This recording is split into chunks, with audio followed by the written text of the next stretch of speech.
for the sex, right? Sex is a biological element. That's correct, because we have the different organs for the male to decide the girl or boy. That's very clear. ठीक है, that is a very much biological thing.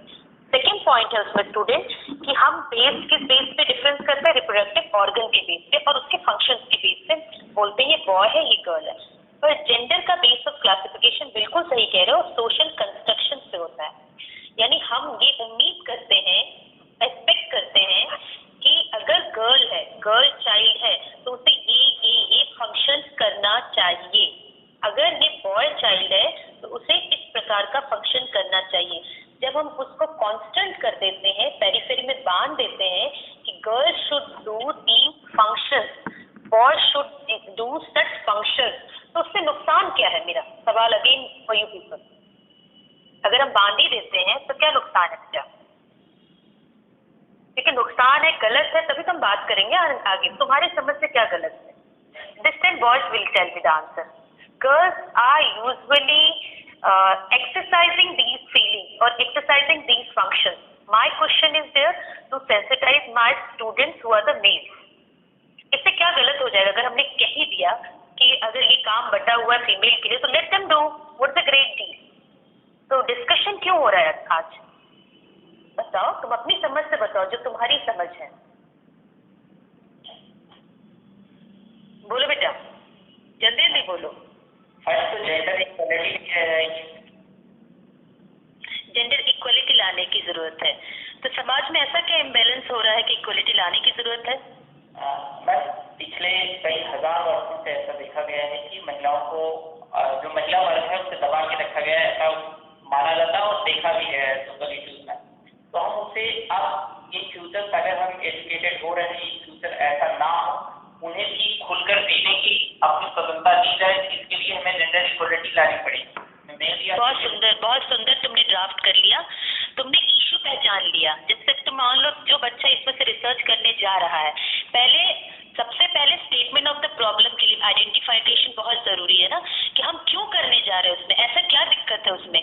तो जब ऐसे कब पकड़ोगे, ऐसे problem को कब identify करोगे, जब अपने टॉपिक को जस्टिफाई कर लोगे कि this topic, why I have chosen this topic, what is the problems are hidden in this topic. और वो कैसे करोगे? ज्योग्राफी के स्टूडेंट हवा में तो नहीं बोलोगे ना, कैसे बोलोगे? लिटरेचर को खोज के पढ़ के उसको रिव्यू करोगे कि इस बंदे ने ये बात कहा है कि हमारा Indian society is based on the patriarchal society which influence the functionary of the females, है ना। और अगर functionary of the female influence करता तो भी क्या दिक्कत है? तो ये दिक्कत होता है कि their contribution in the GDP और you can say in the development sector is comparatively low. यही है ना बात। दूसरा इसमें लाइन सिर्फ समझाने के लिए हम बता रहे हैं कि अपने सब्जेक्ट को कैसे जस्टिफाई करोगे। मान लो तुम ज्योग्राफी वाले हो, तुम यूपी की बात कर रहे हो, ठीक, यूपी पे तुम्हारा काम है, तुम अपने रीजन को भी तो जस्टिफाई करो कि why you are working specifically women for the UP only. Why not you working for the Chhattisgarh? Why not you working for the Tamil Nadu? Why not you working for the Telangana? You have to justify. For example, अगर तुमने UP उठाया तो तुम ये बताओगे geographically UP एक ऐसा क्षेत्र है जो पूरे भारत का बहुत बड़ा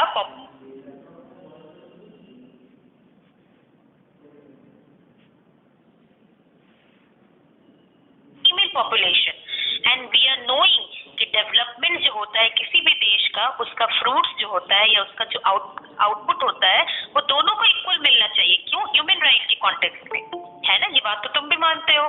तो but somehow the fruits of the development is not reaching to the female in the same amount. वो उतना इम्पार्ट नहीं कर पाती। क्यों नहीं कर पाती? I have to go for the index, मुझे उसको जानना है कि क्या क्या इश्यूज हैं, ठीक है, क्यों नहीं है। या फीमेल का एजुकेशन लेवल यूपी में ऐसा है तो क्यों इतना कम है, why not they are close. या डिफरेंशियल मेल फीमेल का इलेक्ट्रिसिटी का डिफरेंशियल अधिक है, ठीक है। या सालों में तुम डेटा के साथ दिखाओगे कि मान लो डिकेडल डिफरेंसेस दिखाओगे कि चेंजेस हुआ है, चेंजेस में तुम्हें ये भी दिखेगा कि दोनों का डिफरेंस कम भी हो रहा है, अंतर कम हो रहा है। लेकिन जब तुम बात करोगे मुद्दे पर, तुम ये बोलोगे कि ये जो डिफरेंस कम भी हो रहा है पर इतना lakh female still suffering behind, वो बताओगे तुम कि इतना हमको एड्रेस करने की जरूरत है। चीजें बदलती, जैसे सेक्स रेशियो के बारे में न्यूज में आ गया कि डेफिनेटली वी आर साल के बाद हम अपनी कुछ स्टेट्स माने maybe 16, 22 whatever the state they have chosen, जो एनएफएचएस ने चूज किया उस पे डेटा निकाला. What about the India status, what about your state status और what about your district status. अपने डिस्ट्रिक्ट को आइडेंटिफाई जिस पे काम कर रहे हो, देखो पैरेलल में क्या डिफरेंस आ रहा है. ठीक है, मेरी बात होप सो तुम्हारे तक पहुंच रहा है. आगे बोल रहे हैं हम, तो हम शुरू कर रहे हैं नॉर्मल की जॉब. ये सब बताने की जरूरत नहीं है, सिर्फ आपका नजर हम क्लिकिंग कर रहे हैं कि आपको हमेशा पता है कि आपका पेरीफेरी क्या है, ज्योग्राफी, और आप टॉपिक ज्योग्राफी के अंदर लेने जा रहे हैं. तो पहले तो ये क्लियर रहो कि whether you are going to discuss, whether you are taking the topic from the physical और ह्यूमन, है ना, दो बड़े ब्रॉडर क्लासिफिकेशन होते हैं.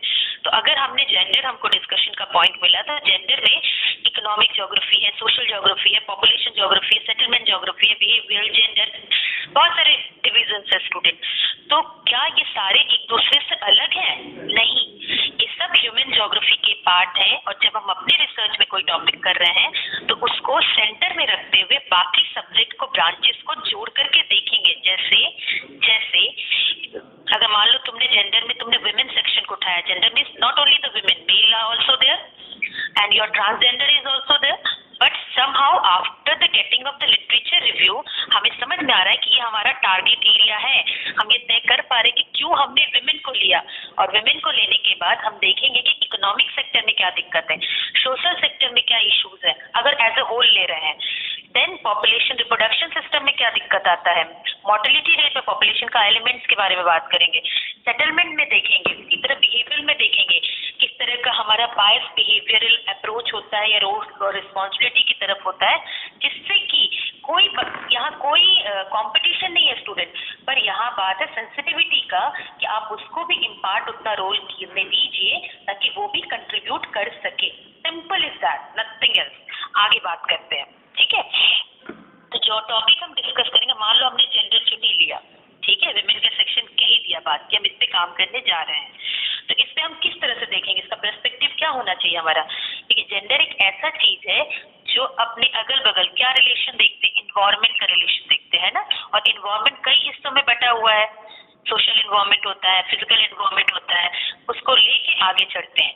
सोशल इन्वायरमेंट में बेटा बहुत सारा पर्सपेक्टिव होता है ना, बहुत सारे स्ट्रेटिफिकेशन होते हैं, लेयरिंग होते हैं.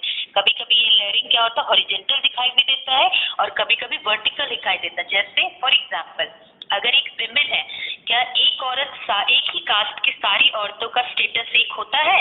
नहीं होता है. क्यों? क्योंकि उनका लेयरिंग अलग होता है, स्ट्रेटिफिकेशन अलग होता है. maybe on the basis of per capita income, maybe on the basis of any other indicators as a variable जो हम लेते हैं. जब हम उसको देखते हैं, एसेस करते हैं, तो हम पाते हैं कि वर्टिकल है भाई, माने एक ही कास्ट सिस्टम में जो लेडीज भी है वर्टिकली स्ट्रेटिफाइड है. उसी तरह हॉरिजॉन्टल में कैसे स्ट्रेटिफिकेशन देखते हैं, हम देखते हैं जैसे सोशल ग्रुप के वाइज हम देखते हैं कि डिफरेंसेस आर देयर, है ना. हमारी नजर में हमने मान लो सोशल ग्रुप को इक्वल रखा है, लेकिन you can find out the differences between the exercising of the facilities और एसेसिंग द रिसोर्सेज. इन सब बातों में वो कहीं ना कहीं आपको डिफरेंस दिखता है. यानी कि जो आपका ऑब्जेक्ट है या आपका सेंटर पॉइंट है विमेन, उसको आप कई तरीके से देखें, कई तरीके से एसोसिएट करके देखते हैं. यानी काम करने से पहले हमें क्या पता होना चाहिए, हमें पता होना चाहिए कि जेंडर के साथ हम प्लेस और स्पेस को कैसे लोकेट करते हैं. और स्पेस का सबसे सुंदर उदाहरण तुम लोग अपना घर का एक एग्जाम्पल ले लो, जिसमें सिंपल है, बहुत सिंपल है कि वो हाउस को सोसाइटी, क्योंकि we are discussing about the human being who are living in the society, और उस सोसाइटी में तुम्हारा एक यूनिट है, एक घर एक यूनिट है, उस घर की फंक्शनबिलिटी कैसे हो रही है.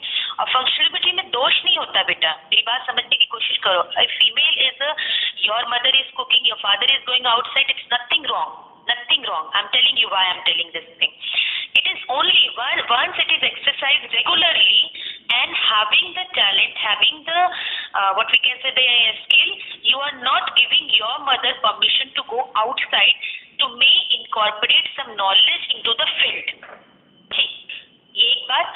मान लो कहोगे नहीं फील्ड में भी औरतें जाती हैं, बिल्कुल जाती है, but they are, if you see in a geography way, उनका एम्प्लॉयमेंट, उनका लेबर का डेज देखो, तो they will be coming under the seasonal and they will, most of the women are coming under the marginalise. यानी कहीं ना कहीं उस सेंटर से उसकी पोजीशन को दूर किया जाता है. ज्योग्राफिकल एस्पेक्ट समझने करना स्टूडेंट, ठीक है। देन ऑल्सो रोल्स और रिस्पॉन्सिबिलिटी के बेसिस पे हम असाइन टास्क देते हैं, जैसे मॉनिटरी बेसिस है।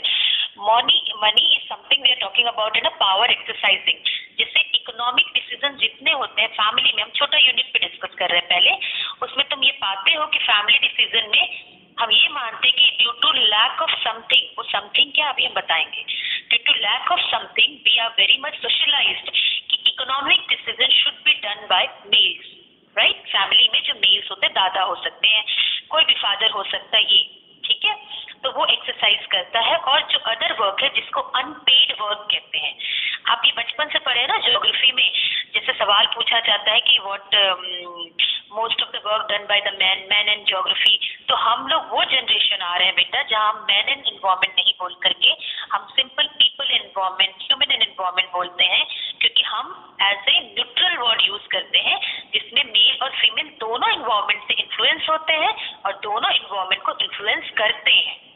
वो डिफॉल्टिव एपिस्टेमोलॉजिकल एरर होता है जिसको हम लोग कैरी ऑन करते चले आते हैं, ठीक है, सिंपल बता रहे हैं। इसके बाद एक बात और है, फिर तुम सोचोगी कि ऐसा तो नहीं है, जैसे एक सवाल आता है अक्सर जब भीड़ में बैठो तो बातें बच्चे पूछते हैं कि मैम लेकिन ये बहुत सिंपल है कि औरतों को भी तो दबा के रखती है, पीछे करती है। तो यहाँ मैं तुम्हें सबसे पहला क्लियर लाइन कहते हैं, जो एक टिपिकल लैंग्वेज बच्चे यूज करते हैं ना, सास बहू और समथिंग लाइक दैट, तो यहाँ हम तुम्हारा माइंड में एक क्लियर लाइन डालना चाहते हैं, इट इज ऑल्सो पेट्रियार्की। ये भी पेट्रियार्की का सिस्टम होता है जो आपको पावर को डिवाइड करने देता है और उस पावर को एक्सरसाइज करने देता है ताकि सेपरेशन प्रिवेल करे उस एक यूनिट के अंदर। चाहे वो एक्सरसाइज करने वाली जरूरी नहीं कि मेल होगा और एक्सरसाइज करने वाली कोई जरूरी नहीं कि फीमेल नहीं होगी, दोनों हो सकते हैं उस पावर एक्सरसाइज करने को। उसी प्रकार एक ब्रॉडर फ्रेमवर्क में हम बात कर रहे हैं कि जैसे आपने ये वर्ड ज्योग्राफिकल थॉट पढ़ोगे तो इसको बहुत स्पेसिफिकली एड्रेस किसने किया, फेमिनिस्ट ज्योग्राफी जो एक ब्रांच, फेमिनिस्ट ज्योग्राफी जो एक ओरिएंटेशन रहा है, एक अप्रोच रहा है, उसमें ये तथ्य साबित ऑलरेडी हो चुका है कि या there is a differentiation, there is a disparity, there is a inequality. तो what factors, what reasons were there, उसको स्पेसिफिकली एड्रेस करने की कोशिश की गई है, ठीक है। आगे बढ़ते हैं। तो नॉर्मल सी बात है, हम इसको एक एक करके समझाने की कोशिश करेंगे आप लोग को, ब्रॉडर नहीं बताते हैं, ये सब कुछ नहीं बोल रहे, लैंग्वेज हम कुछ नहीं बता रहे हैं, हम तुमको ज्योग्राफी पूरा बताएंगे, ठीक है। जैसे किसी भी कंट्री का प्लानिंग बनता है ना, अगर हमारा ये प्रॉब्लम है, मान लो एसडीजी में भी तुम देख रहे हो कि सस्टेनेबल डेवलपमेंट गोल का 5वां गोल साफ साफ बोला है कि जेंडर इनइक्वालिटी को मिटाना है, ये तुम्हें भी पता है अच्छी तरह, कई बार आते रहते हैं इस तरह के millennium development goal, sustainable development goal 50 तक हम क्या करेंगे, तो उसमें कहीं ना कहीं ऑलरेडी जो एग्जिस्टिंग प्रॉब्लम होता है, इश्यूज होता है, वो आप उसी से मिल जाएगा आपको। जब आप रिसर्च करने जाओगे तो आप अपने प्रॉब्लम को ढूंढो तो सही कि हम डेवलपमेंट गोल में ये प्रॉब्लम कहाँ एग्जिस्ट कर रहा है स्टूडेंट, और इसके लिए विश्व स्तर पे क्या एड्रेसिंग है, इसके लिए भारत के स्तर पे क्या दिक्कत है, उसको अलग करना शुरू करो, ठीक है। और भारत में जब देख लोगे तो अपना जो टॉपिक लियो माइक्रो लेवल का एलिमेंट का, जैसे you are talking reproductive health status, ठीक है, तो आप देखो पहले कि क्या स्टेटस है वर्ल्ड पे, क्या स्टेटस है फीमेल का इंडिया में ओवरऑल। ये सब देखना नहीं बेटा, इसको नोट डाउन भी करना है, इसके टेबल्स भी लेने हैं, इसका डायग्राम भी बनाना है, मैप वर्क भी लेना है थोड़ा थोड़ा।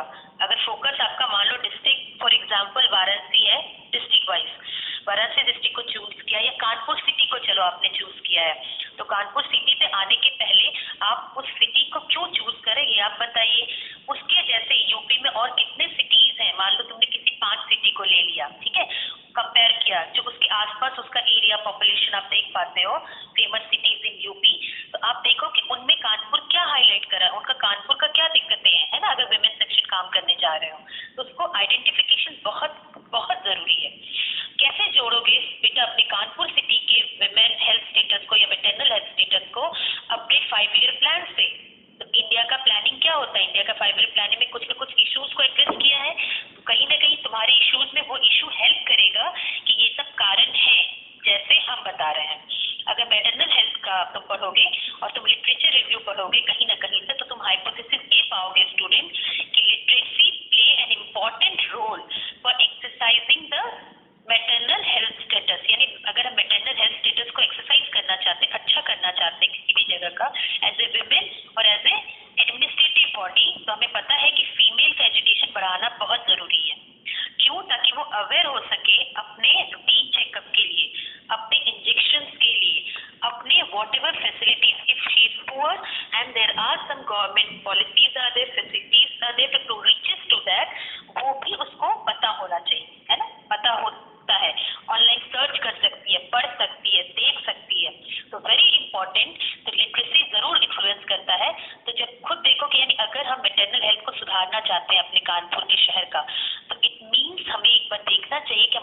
पॉलिसी क्या बोलता है। तो हम बहुत लास्ट का 2 पॉलिसी लेके बैठे हैं यहाँ पर, जिसमें जेंडर के इनइक्वलिटी को मिटाने की कोशिश में कुछ सेक्शंस को बहुत हाईलाइट किया गया है। उन्होंने ये कहा है पॉलिसी मेकर्स ने कि हम जो डिस्पैरिटी है किसके बीच में लिटरेसी का मेल और फीमेल के बीच में, हम उसको कम करेंगे 14%। तुम्हें पता था 75% और 68% की बात हमेशा सुने हुए हो कि मेल की लिटरेसी इतनी, फीमेल की लिटरेसी इतनी है फॉर एग्जाम्पल। तो ये 2011 का है जो 7 और 12 का है, जो पीरियड था 7 और 12। तो 2011 के हिसाब से ये उम्मीद की जा रही थी कि हम तब तक ये कर लेंगे। ठीक है, प्लान है ये, एलिमिनेट जेंडर डिस्पैरिटी। और हम ये कोशिश करेंगे, एलिमिनेट का मतलब होता है मिटा देंगे, मिटाना। एलिमेंट्री एजुकेशन में जो डिस्पैरिटी है, क्या होता है वो, जो बच्चे स्कूल जाते हैं प्री प्राइमरी, प्राइमरी स्कूल में, उसमें उनका इनरोलमेंट ध्यान देंगे कि अगर 50 लड़का है तो 50 लड़की। माने ये इनइक्वालिटी नहीं होना चाहिए कि ड्यू टू एनी रीजन अगर हो रहा है बेटा, तो तुम्हारा एज ए रिसर्चर टारगेट होना चाहिए कि why is it so, why Kanpur city is having lesser elementary मतलब primary school education enrollment and dropout after just completing the 5 standards, why the ratio is imbalancing। जब घुसने का time दोनों का एक था मान लो, तो 5वां क्लास जैसे हम हाई होते जा रहे हैं, क्यों भैया अंतर आ गया है, ऐसे क्या कारण है। तो बीइंग अ रिसर्चर आप आइडेंटिफाई करेंगे कि ट्रेंड को पहचानेंगे कि ट्रेंड में ये बता रहा है कि ये कम होते जा रहे हैं, उसको आप लाइन ग्राफ से दिखा सकते हो, और कम हो रहे हैं तो तुम्हारा रिसर्च क्वेश्चन यहाँ पर है कि तुम इसको एड्रेस करने जा रहे हो। आगे बात करते हैं। इसी तरह दूसरा बात बोला जाता है कि मैटरनल मॉर्टेलिटी, मैटरनल रेशियो हमारा जो देश का है, हम भारत को स्पेसिफिक लेके चल रहे हैं कि ये माना जा रहा है कि हर 1 लाख लाइव बर्थ पे 125 है, तो उसको हम रिड्यूस करेंगे। 125 बच्चे मर जाते, क्यों मर जाते होंगे, कारण कई हो सकते हैं। एक होता है उस लेडी का लिटरेसी लेवल हाई नहीं है, पढ़ी लिखी नहीं है, तो she is not looking after her health. Second कारण हो सकता है वो एनेमिक हो सकती है। थर्ड कारण हो सकता है कि वो मतलब घर में जो ऑपरेशन हुआ या जो भी कहते हैं सो कॉल्ड उसका जो ट्रीटमेंट हुआ एक अनएडुकेटेड या ट्रेन्ड डाई से नहीं हुआ। तो ये कई रीजन हो सकते हैं जिससे कि मैटरनल मॉर्टेलिटी रेट रहता है देश में और ये चीज अलग अलग शहरों, अलग अलग राज्यों में अलग अलग रहता है। तो ये सब अपने आप में प्रश्न है बेटा, तुम जो भी रिसर्च करने जाओगे, be very demographically that and social aspect also, economic aspect also, कई चीजें आपको साथ में जुड़ के मिलती है। अभी पढ़ोगे ऑनलाइन कुछ भी चीजें, जब विभिन्न इश्यूज को पढ़ेगा तो सबसे बड़ा इशू आ रहा है एनीमिया। तो anaemia itself is a very big issue city, जो गर्ल्स में पाया गया, विमेन में पाया गया है कि as compare to the boy कहा जाता है कि डिफरेंस बहुत हाई है। और ये मनाया गया कि डिफरेंस जितना हाई है उतना माना जा रहा है कि हम 11 वाले प्लानिंग में ये माना गया था कि हम कोशिश करेंगे कि जितने एनेमिक बच्चे अभी हैं प्रेजेंट, उसमें से हम 50% को कम कर देंगे। ठीक है, तो ये जो गर्भाधान का प्रोग्राम चल रहा है गवर्नर का, या जो अदर प्रोग्राम है ना, गांव में जाके इस तरह का इंफॉर्मेशन देना, सेंसिटाइजेशन करना, अवेयरनेस करना, कैंपेन करना, ये सब यही इनका एजेंडा होता है। इसी एजेंडा के बेसिस पे उन्हें ग्राउंड वर्क करना पड़ता है and they have to do. Raise the sex ratio मतलब हमारे यहाँ सेक्स रेशियो मेल फीमेल का रेशियो पढ़ ही रहे हो तुम लोग, अभी तुमने न्यूज में भी देखा है कि ठीक है बढ़ रहा है। ठीक है, कुछ स्टेट्स का एग्जाम्पल लिया एनएफएचएस ने, not 100% data is represented in that. ये बात बहुत समझने वाली बात है। उसमें भी बेटा जो सेक्स रेशियो की बात करते हैं, उसमें भी जो बच्चे होते हैं जो 0 to 6 ईयर्स एज ग्रुप कहते हैं, जिसको कहते हैं चाइल्ड सेक्स रेशियो, उसमें ये वाला रेशियो कंपैरेटिवली और पुअर कंडीशन है। अभी हम आपको ग्राफ दिखाएंगे तो आपको समझ में आएगा। फिर ये इंश्योर करना चाहते हैं कि 35% कम से कम डायरेक्ट या इनडायरेक्ट जितने भी गवर्नमेंट पॉलिसीज बनते हैं, स्कीम्स बनते हैं बेनिफिट करने के लिए, वेलफेयर, सोशल वेलफेयर के लिए, उसमें 33% विमेन के बेटरमेंट के लिए जरूरी है। बिकॉज स्टूडेंट जो ह्यूमन डेवलपमेंट है, आप उस इंडेक्स में आपको कौन सा बैरियर कर रहा है जो आप ऊपर नहीं जा रहे हो, वो इंडिया का जेंडर डेवलपमेंट इंडेक्स और जेंडर एम्पावरमेंट मेजर जो इंडिकेट करता है। किन बातों से इंडिकेट करता है, क्या उसके मेजर्स होते हैं, उसके मेजर्स होते हैं जैसे उनका एनरोलमेंट, ठीक है, उनका स्टैंडर्ड ऑफ लिविंग, उनका पर कैपिटा इनकम, ये बातें उसको जोड़ती है। एम्पावरमेंट के लिए डिसीजन मेकिंग इन इकोनॉमिक, है ना,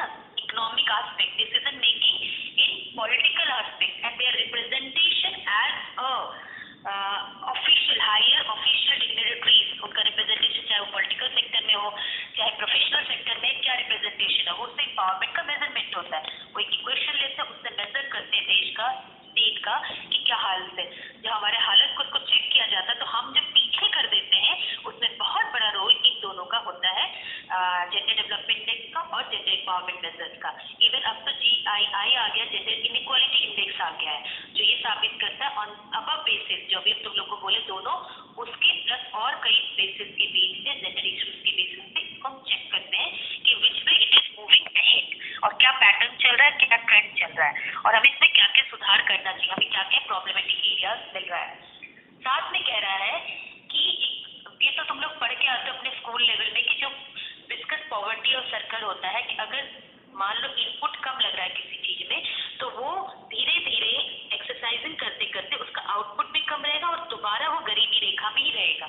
तो इसीलिए कहा जा रहा है कि जो मार्जिनलाइज सेक्शन है एजुकेशन लेने में या इकोनॉमिक सेक्टर में नहीं आ पा रहे हैं, उन मार्जिनलाइज सेक्शन के ऊपर फोकस करने की जरूरत है रिसोर्स प्लान के तहत भी। ठीक है, पहले उसको किसी जगह मुझे तक बेटर नहीं कर पाएंगे बेटा, उसको और बेटर नहीं कर पाएंगे।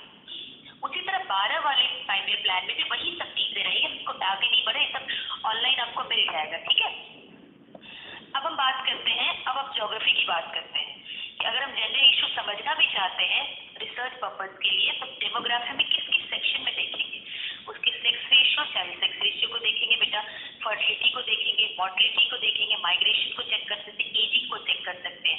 और मुझे बहुत अच्छी तरह से याद है कि आपके जो टीचर हैं उन्होंने एजिंग पे बहुत ही अच्छा काम किया है और बहुत इन डेप्थ काम किया। You can see his paper also which are published. Okay, तो हम लोग खुश होते थे कि हमारे टाइम में एजिंग पे नया नया काम शुरू इन्होंने ही किया था, हमारे डिपार्टमेंट, मुझे अच्छी तरह ये बात याद है। तो डेफिनेटली आप जो नया काम करोगे, आप आइडेंटिफाई करोगे प्रॉब्लम्स को, लेके आओगे। Being a researcher your task is there कि the way geography is moving और कौन से इश्यूज है सोशल, उसको ज्योग्राफी से कैसे जोड़ते हैं। ठीक है, तो वो कैसे जोड़ेंगे, जब आप उसके डेटा को समझेंगे, सेकेंडरी डेटा को समझेंगे, और जब आप सेकेंडरी डेटा को समझ लेते हैं बेटा, तो वो प्रॉब्लम आइडेंटिफाई कर लेते हैं on the basis of the secondary data available. उसके बाद आप उस एरिया में माइक्रो लेवल का स्टडी करते हैं। ठीक है, आगे बढ़ते हैं, मैं आपके सवाल भी लूंगी, आप निश्चित रहेंगे। सेक्स रेशियो में वन वे बिल्कुल टीचिंग नहीं करूंगी। ठीक है, आपके जितने सवाल होंगे मैं उस सवाल का भी उत्तर दूंगी। सेक्स रेशियो की बात करते हम आगे दिखा रहे हैं, ये ऐसा कुछ नया हम नहीं बता रहे बेटा, ये आप सब जानते हैं, लेकिन देखेंगे कैसे वो जरूरी है देखना।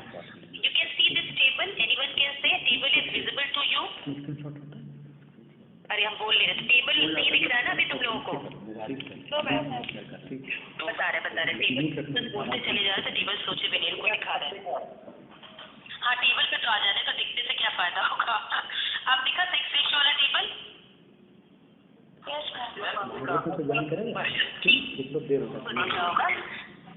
जूम करें, जूम देखो, पहले तो एक टेबल देखो जिसको हम दिखाना चाहते हैं, दिख रहा है अच्छे से? और हम ना तो बोलने से भी आप समझ लोगे, क्योंकि हमको टेबल नहीं देख रहे, इसलिए निश्चित रहो।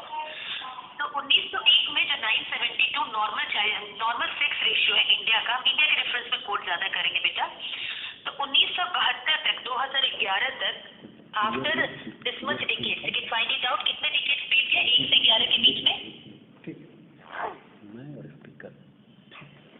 12वां डिकेड रहा है।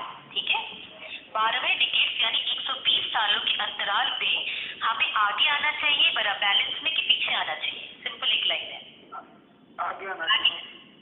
पर इसका बहुत इंटरेस्टिंग फैक्ट है, अगर तुम कंट्री वाइज भी पढ़ोगे, वर्ल्ड लेवल भी पढ़ोगे, तुम्हें कुछ नए फैक्ट्स पता चलेंगे। नए क्या, it is set established facts आते हैं कि फैक्ट क्या है वो हम बताते हैं। जैसे कि अगर तुम किसी कंट्री के रेफरेंस में पढ़ोगे, तो कुछ कंट्री के रेफरेंस में ये भी पढ़ने को मिलेगा सेक्स रेशियो के कॉन्टेक्स्ट में स्टूडेंट, कि जो कुछ देश हैं वहां पर, कुछ देश नहीं, नेचुरल है ये, birth by birth males are taking birth more compare to the females, but their survival rate is, मतलब जो कॉम्पेटेबिलिटी सर्वाइवल का होता है वो कम होता है, जिससे कि नेचुरली एक बैलेंस आता है।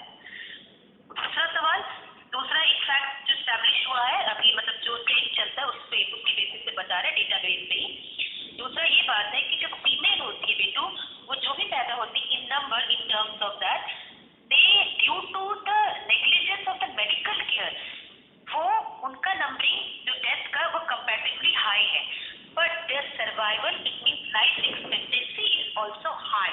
तो ये जो नेचुरली बैलेंस है ना 48 और 50%, 52% का जो रेशियो ओवरऑल 100% में, इसका कारण यही, ये भी एक बहुत बड़ा कारण है। ठीक है, दूसरी बात कहना चाह रहे हैं यहाँ पर कि तुम लोग ट्रेंड को देख सकते हो, अगर ड्राफ्ट करोगे, ग्राफ खींचोगे, तो उस ट्रेंड को देखने के बाद 2011 में इट इज 943 इंडिया का। इसी तरह आप जिस एरिया का काम कर रहे हो, आप अपने एरिया को उठा करके डेटा आप दिखा सकते हो कि सेक्स रेशियो क्या, हम ये कंपेयर कर सकते हो, कंपेरेटिव टीम बना सकते हो कि तुम्हारे एरिया में इन्हीं सालों में सेम ईयर में क्या सेक्स रेशियो अपने, फॉर एग्जाम्पल कानपुर सिटी का रहा है, ठीक है, सेक्स रेशियो निकाल के कैलकुलेट करके। तो आप देख पाओगे कि कैसे जनरलाइज करोगे कि इंडिया का एवरेज सेक्स रेशियो इतना है, और अपने कानपुर का तुम देखो कि अर्बन, इसमें न सिर्फ इंडिया रखोगे, अर्बन सेक्शन का भी रखोगे कि अर्बन का सेक्स रेशियो क्या है इंडिया के अर्बन सेक्टर का ओवरऑल, 1 में 11 में 21 में सब डेटा मिल जाएगा सेंसस ऑफ इंडिया। और फिर अपने कानपुर शहर का उसके सामने रखो, दो से डेटा के सामने रखो, और खुद देखो कि वो कहाँ लाई कर रहा है और कहाँ ऊपर नीचे। उस ऊपर नीचे का एक्सप्लेनेशन आप हमेशा कारण को एक्सप्लेन करते हुए उसके कॉजल फैक्टर के साथ करते हैं, तब तो आपका राइटअप बन गया। तो यही तो राइटअप होता है, लिखते ऐसे ही है कि जब हम जो देख पा रहे हैं, जो समझ पा रहे हैं, जो कह रहा है डेटा, वो क्या कह रहा है, इसी को हम एक्सप्लेन करते जाते हैं। तो ऑटोमेटिक तीनों को कंपेयर करके बहुत अच्छा इम्पैक्ट आपका डेवलप हो जाएगा। ठीक है, आगे बढ़ते हैं। उसी प्रकार अब दूसरा एक दिखाना चाह रहे हैं, चाइल्ड सेक्स रेशियो।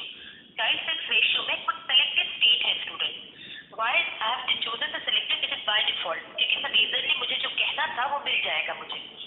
तो 51 लिया गया, 51 के बाद 60 सालों के बाद 11 को लिया गया है। खुद एक बार अच्छे से देखो, एक्सक्लूडिंग फ्यू स्टेट, हम कितने पीछे की और चाइल्ड सेक्स रेशियो में गिरे हैं। सेक्स रेशियो चाइल्ड के बारे में नहीं है, ओनली सेक्स रेशियो फीमेल्स पर 1000 में आप देख सकते हैं, इसमें लिखा हुआ है। तो खुद देखो, बिहार का 1000 से 918, छत्तीसगढ़ का 1024 से 991 है ना। तो मेजर स्टेट में हम नीचे की ओर आ रहे हैं, आ रहे नहीं है।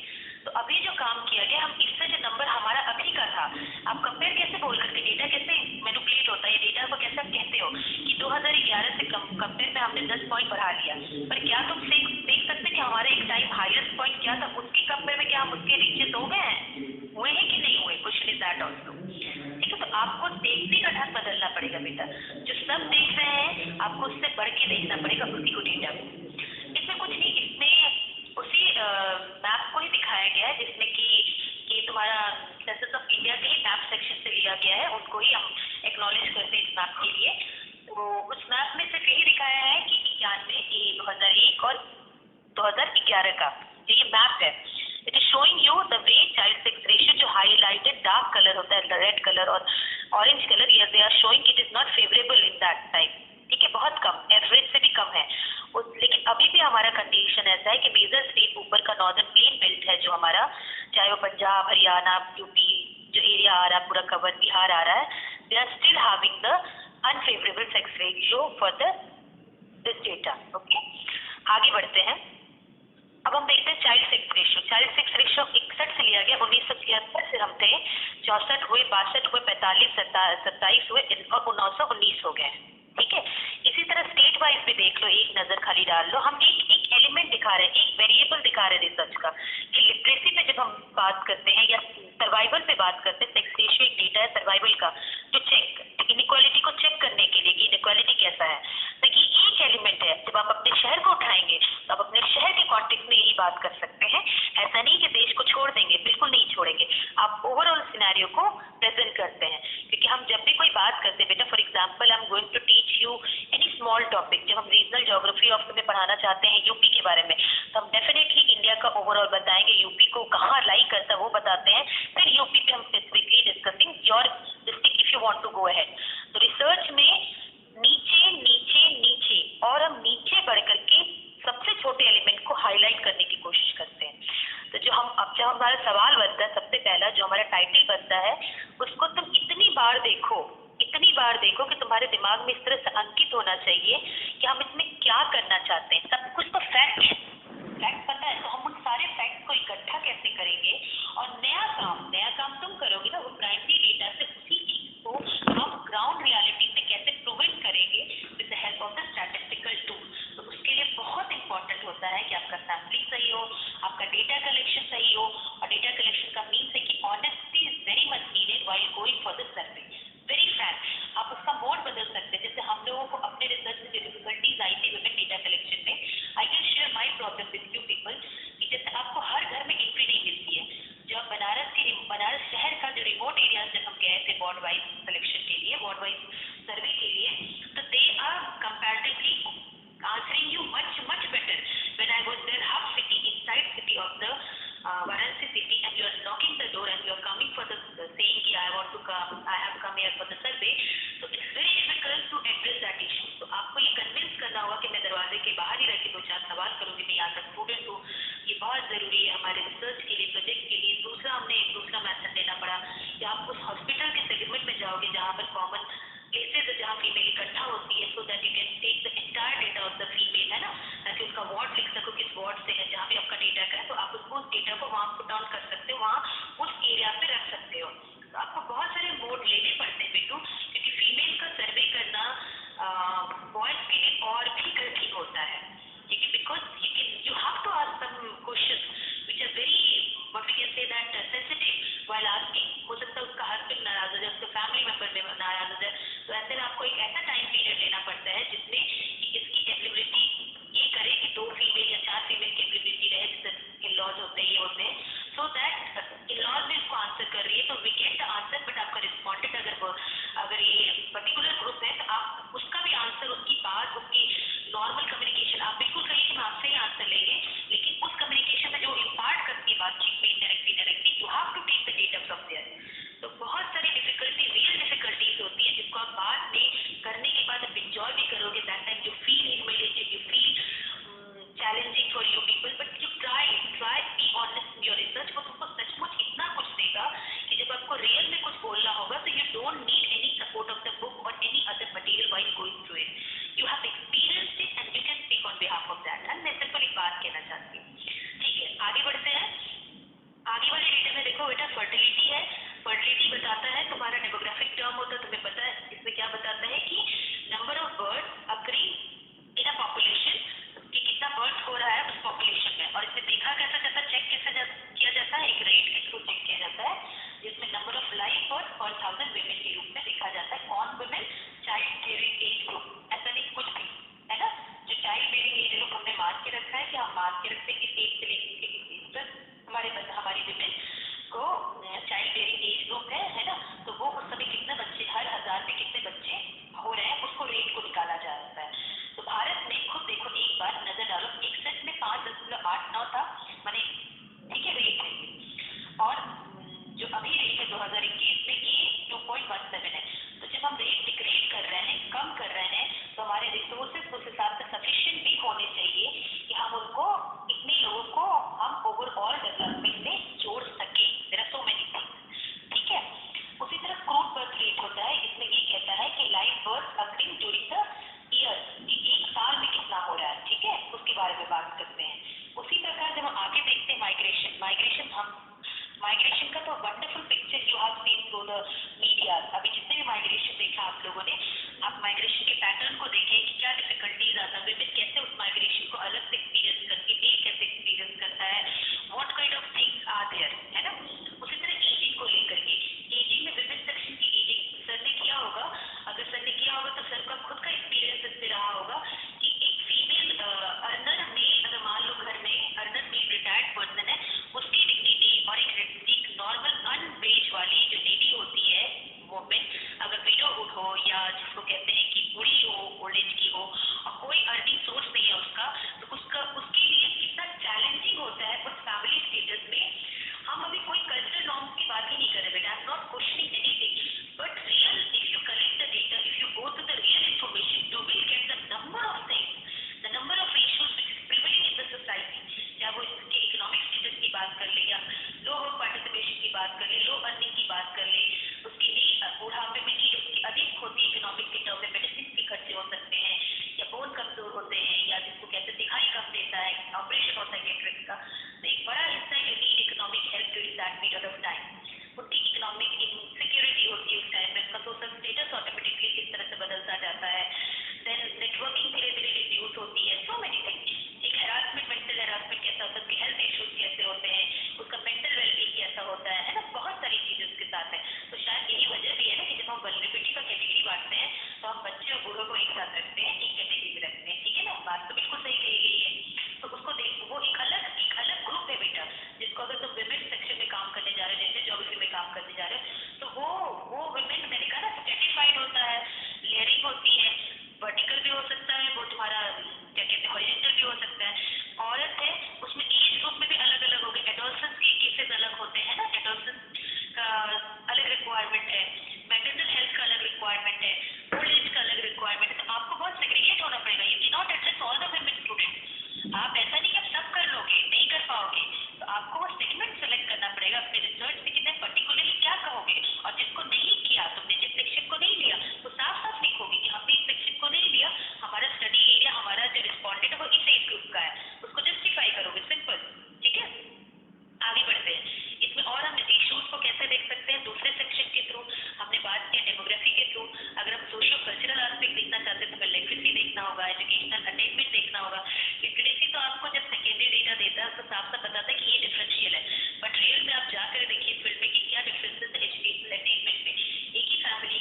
नॉन फूड का साथ देते हैं। तो उसमें एक बहुत बड़ा कारण होता है हमारे 1 मिनट जस्ट टेकिंग।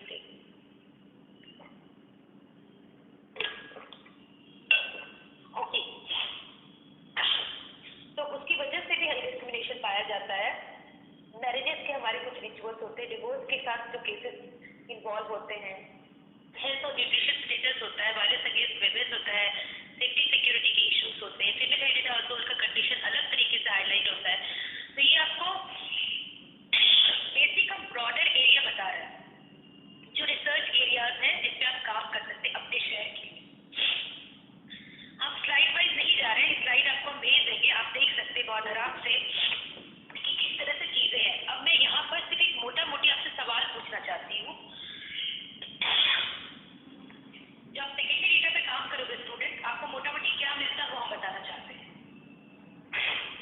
ये हम बनारस शहर में जो काम किए थे, पर 1 घंटे में I can not reach to up to that extent. तो बनारस शहर में काम करने के बाद 18 वॉट के सैंपल एरिया में मैंने जब काम किया होगा, तो उसमें मुझे ये मिला कि उसमें मैंने सिर्फ ये लिया था बेटा, एक सिंपल एक छोटा काम, बहुत छोटा, एक पेपर की लायक काम है। It is nothing related with the research, big research है ना, एक छोटा रिसर्च है, इसको हम डिसर्टेशन में कर सकते हैं। कि हम काम को ले लेते हैं, जैसे collection of drinking water, cooking and serving food, then collection of water for other purposes, collection of fuel, child care less than 5 years age group, child care more than 5 years age group, livestock का care, house cleaning, daily household marketing, your health and taking care of the health of the family, बहुत सारे workload related with the bank, है ना, बहुत related, submission of bills, जो आप सवाल पूछ रहे थे आपसे, work related with the children। जब आप इसको बांटोगे कि कौन काम करता है इस घर में, जब ओवरऑल बांटने के बाद तुम पाओगे कि कहीं ना कहीं मिलेगा, कहीं ना कहीं मिलेगा कि जो 4 दीवारी, हम इसको ज्योग्राफी से जोड़ रहे हैं बेटा, जो स्पेस है वो ज्योग्राफी से, प्राइवेट स्पेस है, पब्लिक स्पेस, और इसमें हमारा टारगेट प्राइवेट स्पेस है। प्राइवेट स्पेस का मतलब तुम्हारा अपना घर।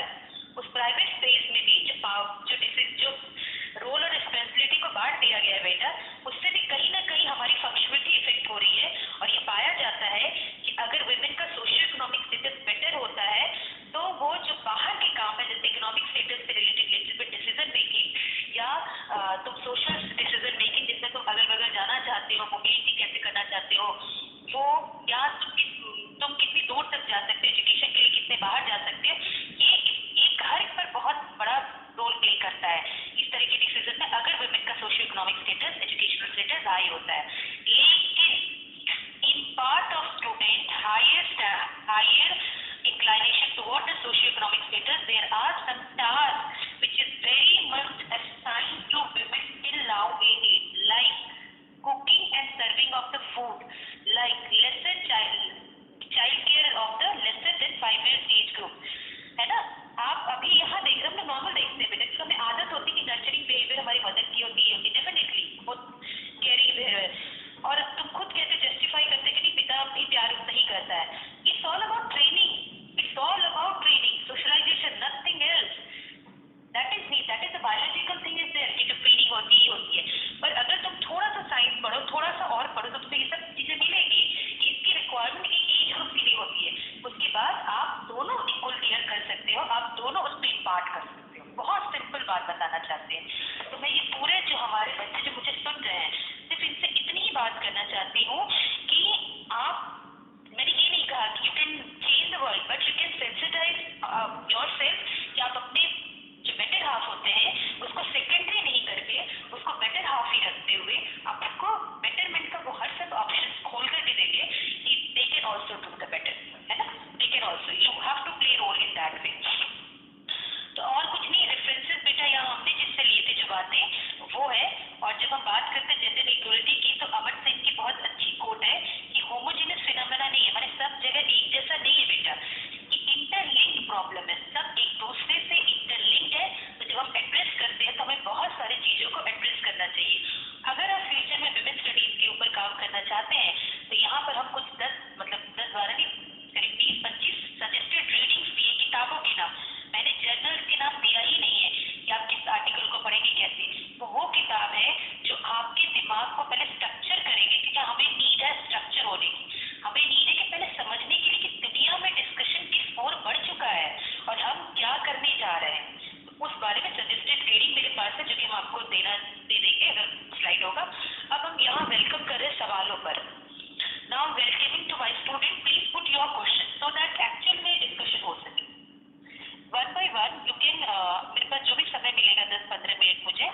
द्वारा, बट ठीक है। मोस्ट ऑफ दी जो पॉलिसीज है वो ऑन पेपर बनती है और ग्राउंड रियलिटी मतलब कुछ और ही होती है।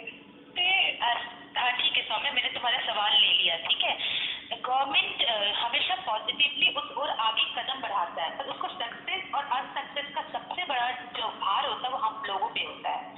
ठीक है, मैंने फिर कहा ना कि कोई कुछ भी प्रोग्राम बना के देखो तुम, betterment of social welfare, human welfare, वो एक्चुअल में कहाँ से शुरू होगा? ग्राउंड रियलिटी से शुरू होता है ना। इसका सबसे बड़ा कारण एक होता है, सिंपल एक बात होता है बेटा, कि प्रोग्राम उन तक कैसे नहीं पहुंचता, क्योंकि उसमें अवेयरनेस की कमी होती है। ठीक है, जैसे एक बहुत छोटा एग्जाम्पल ले रहे हैं, फॉर एग्जाम्पल जैसे अभी हाल फिलहाल में एनकाउंटर हुआ इस प्रॉब्लम से, किसी हम तुम्हें बता पा रहे हैं। जैसे मुशहर फैमिली जो होते हैं, कहते हैं ना एसटीज में भी सबसे बड़ा पिछड़ा जाति होता है मुशहर, इस तरह के जो इस तरह का जो बैकवर्ड टू बैकवर्ड इसको कहते हैं। जब ऐसे मार्जिनलाइज ग्रुप में आप जाके जाओगे तो बेसिकली वो जो टारगेटेड थिंग्स है ना, जो उनके लिए उनको पता ही नहीं है, और जिनको पता है वो ऑलरेडी अपना सोशल क्लास को इम्प्रूव कर चुके हैं, सोशल स्टेटस को, है ना, वो इम्प्रूव कर चुके हैं, तो वो उसका फायदा ले लेते हैं। लेकिन जहाँ तक पहुँचना चाहिए, फिर मैंने वही कहा ना कि कैसे रिमूव होगा बेटा? रिमूव तभी होगा जब तुम अगर मान लो काम कर रही हो उस ग्रुप के लिए, मान लो मैंने विमेन सेक्शन के लिए काम किया हेल्थ एंड न्यूट्रिशन पे, फॉर एग्जाम्पल, मेरा काम करने के बाद, मेरे रिसर्च की फाइंडिंग के बाद, मुझे फाइंडिंग क्लोज करने के पहले मुझे वो पैम्पलेट बनाना चाहिए और एटलीस्ट इतना तो बता देना चाहिए कि हाइट और वेट के हिसाब से आपका जो उम्र है ना, जिस एज में आप हो, जो आपका हाइट है, उस हिसाब से आपका वेट कितना होना चाहिए। कितनी जनरल बात है कि नहीं? लेकिन उस औरत को जब हम नाप रहे थे उस समय, तो वहाँ जब हम उसको उस समय मेरा ड्यूटी बनता है कि आई शुड इन्फॉर्म हर। कहीं ना कहीं सिर्फ एक छोटी सी इंटीमेशन है, लेकिन ये कंट्रीब्यूशन होता है बेटा। आप बताइए तो क्या चीज से क्या मिलेगा? उनको पता है खाने से क्या मिलता है, 3 टाइम से क्या मिलता है, बट एटलीस्ट वो बताइए कि लो कॉस्ट में भी आप अपने न्यूट्रिएंट लेवल को बैलेंस कर सकते हैं। तो हाउ एंड कैसे, ये इंफॉर्मेशन देना है। और बहुत सारी बातें हैं जो हम डिस्कस कर सकते हैं जब अच्छा खासा बेटा। ये जो टॉपिक था ना, आई कैन नॉट जस्टिफाई इट, मतलब मैं जस्टिफाई कर ही नहीं सकती, सिर्फ तुम लोगों को आंख खोलने का काम कर रहे थे कि एक बार सुन लो, उसके बाद खुद जब देखोगे तो कुछ अलग ओरिएंटेशन से देखोगे। Nothing else, my work was there, my objective was that much only. और सवाल पूछे? इशार प्लीज पूछो, सोनाली, निरुपम, सबको सवाल पूछना चाहिए। तो अपने ज्योग्राफी छोड़ स्टूडेंट क्वेश्चंस तो अच्छी अपॉर्चुनिटी है, आप लोग क्वेश्चंस पूछिए। आप लोग हाँ पूछो बेटा। Ma'am, my name is Sonali. Ma'am, जो अभी नेशनल हेल्थ फैमिली सर्वे जो अभी आया है, उसमें जो भी टीनेज प्रेगनेंसी जो बढ़ी है यूपी के कुछ डिस्ट्रिक्ट में, तो उसको हम जेंडर ज्योग्राफी से किस तरह से रिलेट कर सकते हो, कैसे उसको रिसर्च में ला सकते हो? बिल्कुल ला सकती हो। तुम इसको सबसे इम्पोर्टेंट डालोगी, जो बॉर्डर हेडलाइन होता है मैटरनल हेल्थ पे डालो, ठीक है? और जो डिस्ट्रिक्ट का है, तो सारे डिस्ट्रिक्ट में नहीं काम कर सकते, मतलब तुम कर सकते हो sorry using my wrong word. Definitely अगर तुम्हारा टारगेट 3-4 डिस्ट्रिक्ट मिल गया होगा स्टूडेंट, मान लो तुम्हें क्लियरली है यूपी के इन 3-4 डिस्ट्रिक्ट में ये प्रॉब्लम एग्जिस्ट करता है, तो आप अपना सवाल एकदम यहीं से उठा सकते हो, ठीक है? और आप कह सकते हैं कि आप बॉर्डर से मतलब टाइटल आपका हो जाएगा रिप्रोडक्टिव हेल्थ स्टेटस ऑफ, ठीक है, हेल्थ स्टेटस ऑफ उस डिस्ट्रिक्ट को आइडेंटिफाई करो। क्या उसमें कोई पैटर्न है? क्या वो कोई ईस्टर्न यूपी में, वेस्टर्न यूपी का है, नॉर्दर्न है, सदर्न है? ठीक है, कर सकते हो उस डिस्ट्रिक्ट को लिख करके। और दूसरा फॉलो, और जब तुम अपना स्टडी एरिया में डिटेलिंग करोगे तो उसको स्पेसिफाई करोगे बेटा कि मैंने इन 3 डिस्ट्रिक्ट में इस वजह से ये लिया है, उस रीजन के इन 3 डिस्ट्रिक्ट को इस वजह से लिया है क्योंकि तुम्हें टीनेजर का और हमें ये देखना है रिप्रोडक्टिव हेल्थ स्टेटस क्या होता है, ठीक है? तो तुम अभी के करंट प्रॉब्लम को पीछे से एसोसिएट करोगे कि एक्चुअल में उस 3 डिस्ट्रिक्ट में पहले कैसा health status. I getting my point? Yes, thank you. तो कोई पूछे प्लीज और ये गलत बात है। मैम कौन सा ऑप्शन सवाल बोलो ना। मैम मैं ये पूछना चाहता हूँ, नाम पहले बताओ, हाँ आगे बताओ। मैम मैं ये पूछना चाहता हूँ कि 1950s में जब देश आज़ाद हुआ उसके बाद, तो मैम जो इंडिया का सेक्स रेशियो था वो 970 पर 1000 मेल, और आज मैम आज जो मैं देख रहा हूँ वो 943 पर 1000 मेल्स है। तो मैम ये डिक्लाइन हो रहा है, और जबकि मैम हम लोग मॉडर्नाइज हो रहे हैं, ज़्यादा एजुकेशन। हाँ, तो मॉडर्नाइजेशन इसका कारण है बेटा कि मॉडर्नाइजेशन में टेक्नोलॉजी हाई हो गया है।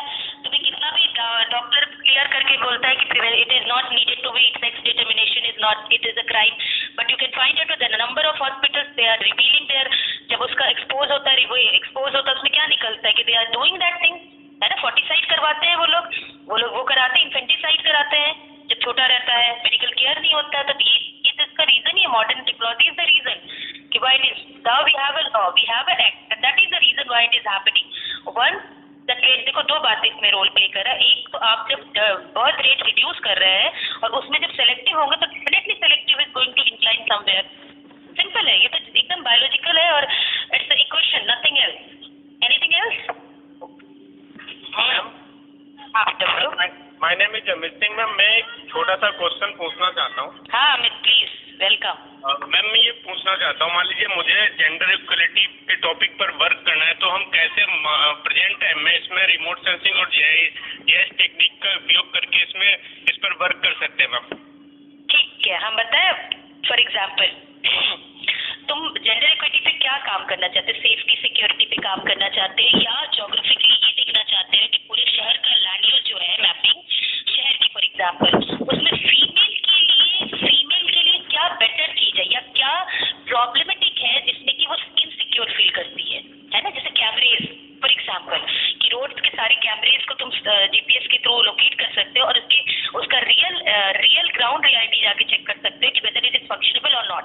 तो उसको आप दिखा सकते हैं शहरों में, क्या एक ओरिएंटेशन हम बता रहे हैं, आप उसको दिखा सकते हैं शहरों में कि इट इज नॉट हैपनिंग ना। आप उसको लोकेट करोगे और उन क्षेत्रों में जहाँ रिस्की जोन होते हैं उन क्षेत्रों में कैमरे जहाँ जरूरत, तो प्रपोज भी कर सकते हैं कि यहाँ पर ये सिक्योरिटी का ये साधन हो सकता है, या other also ideas you can propose for the security of the women in the public space.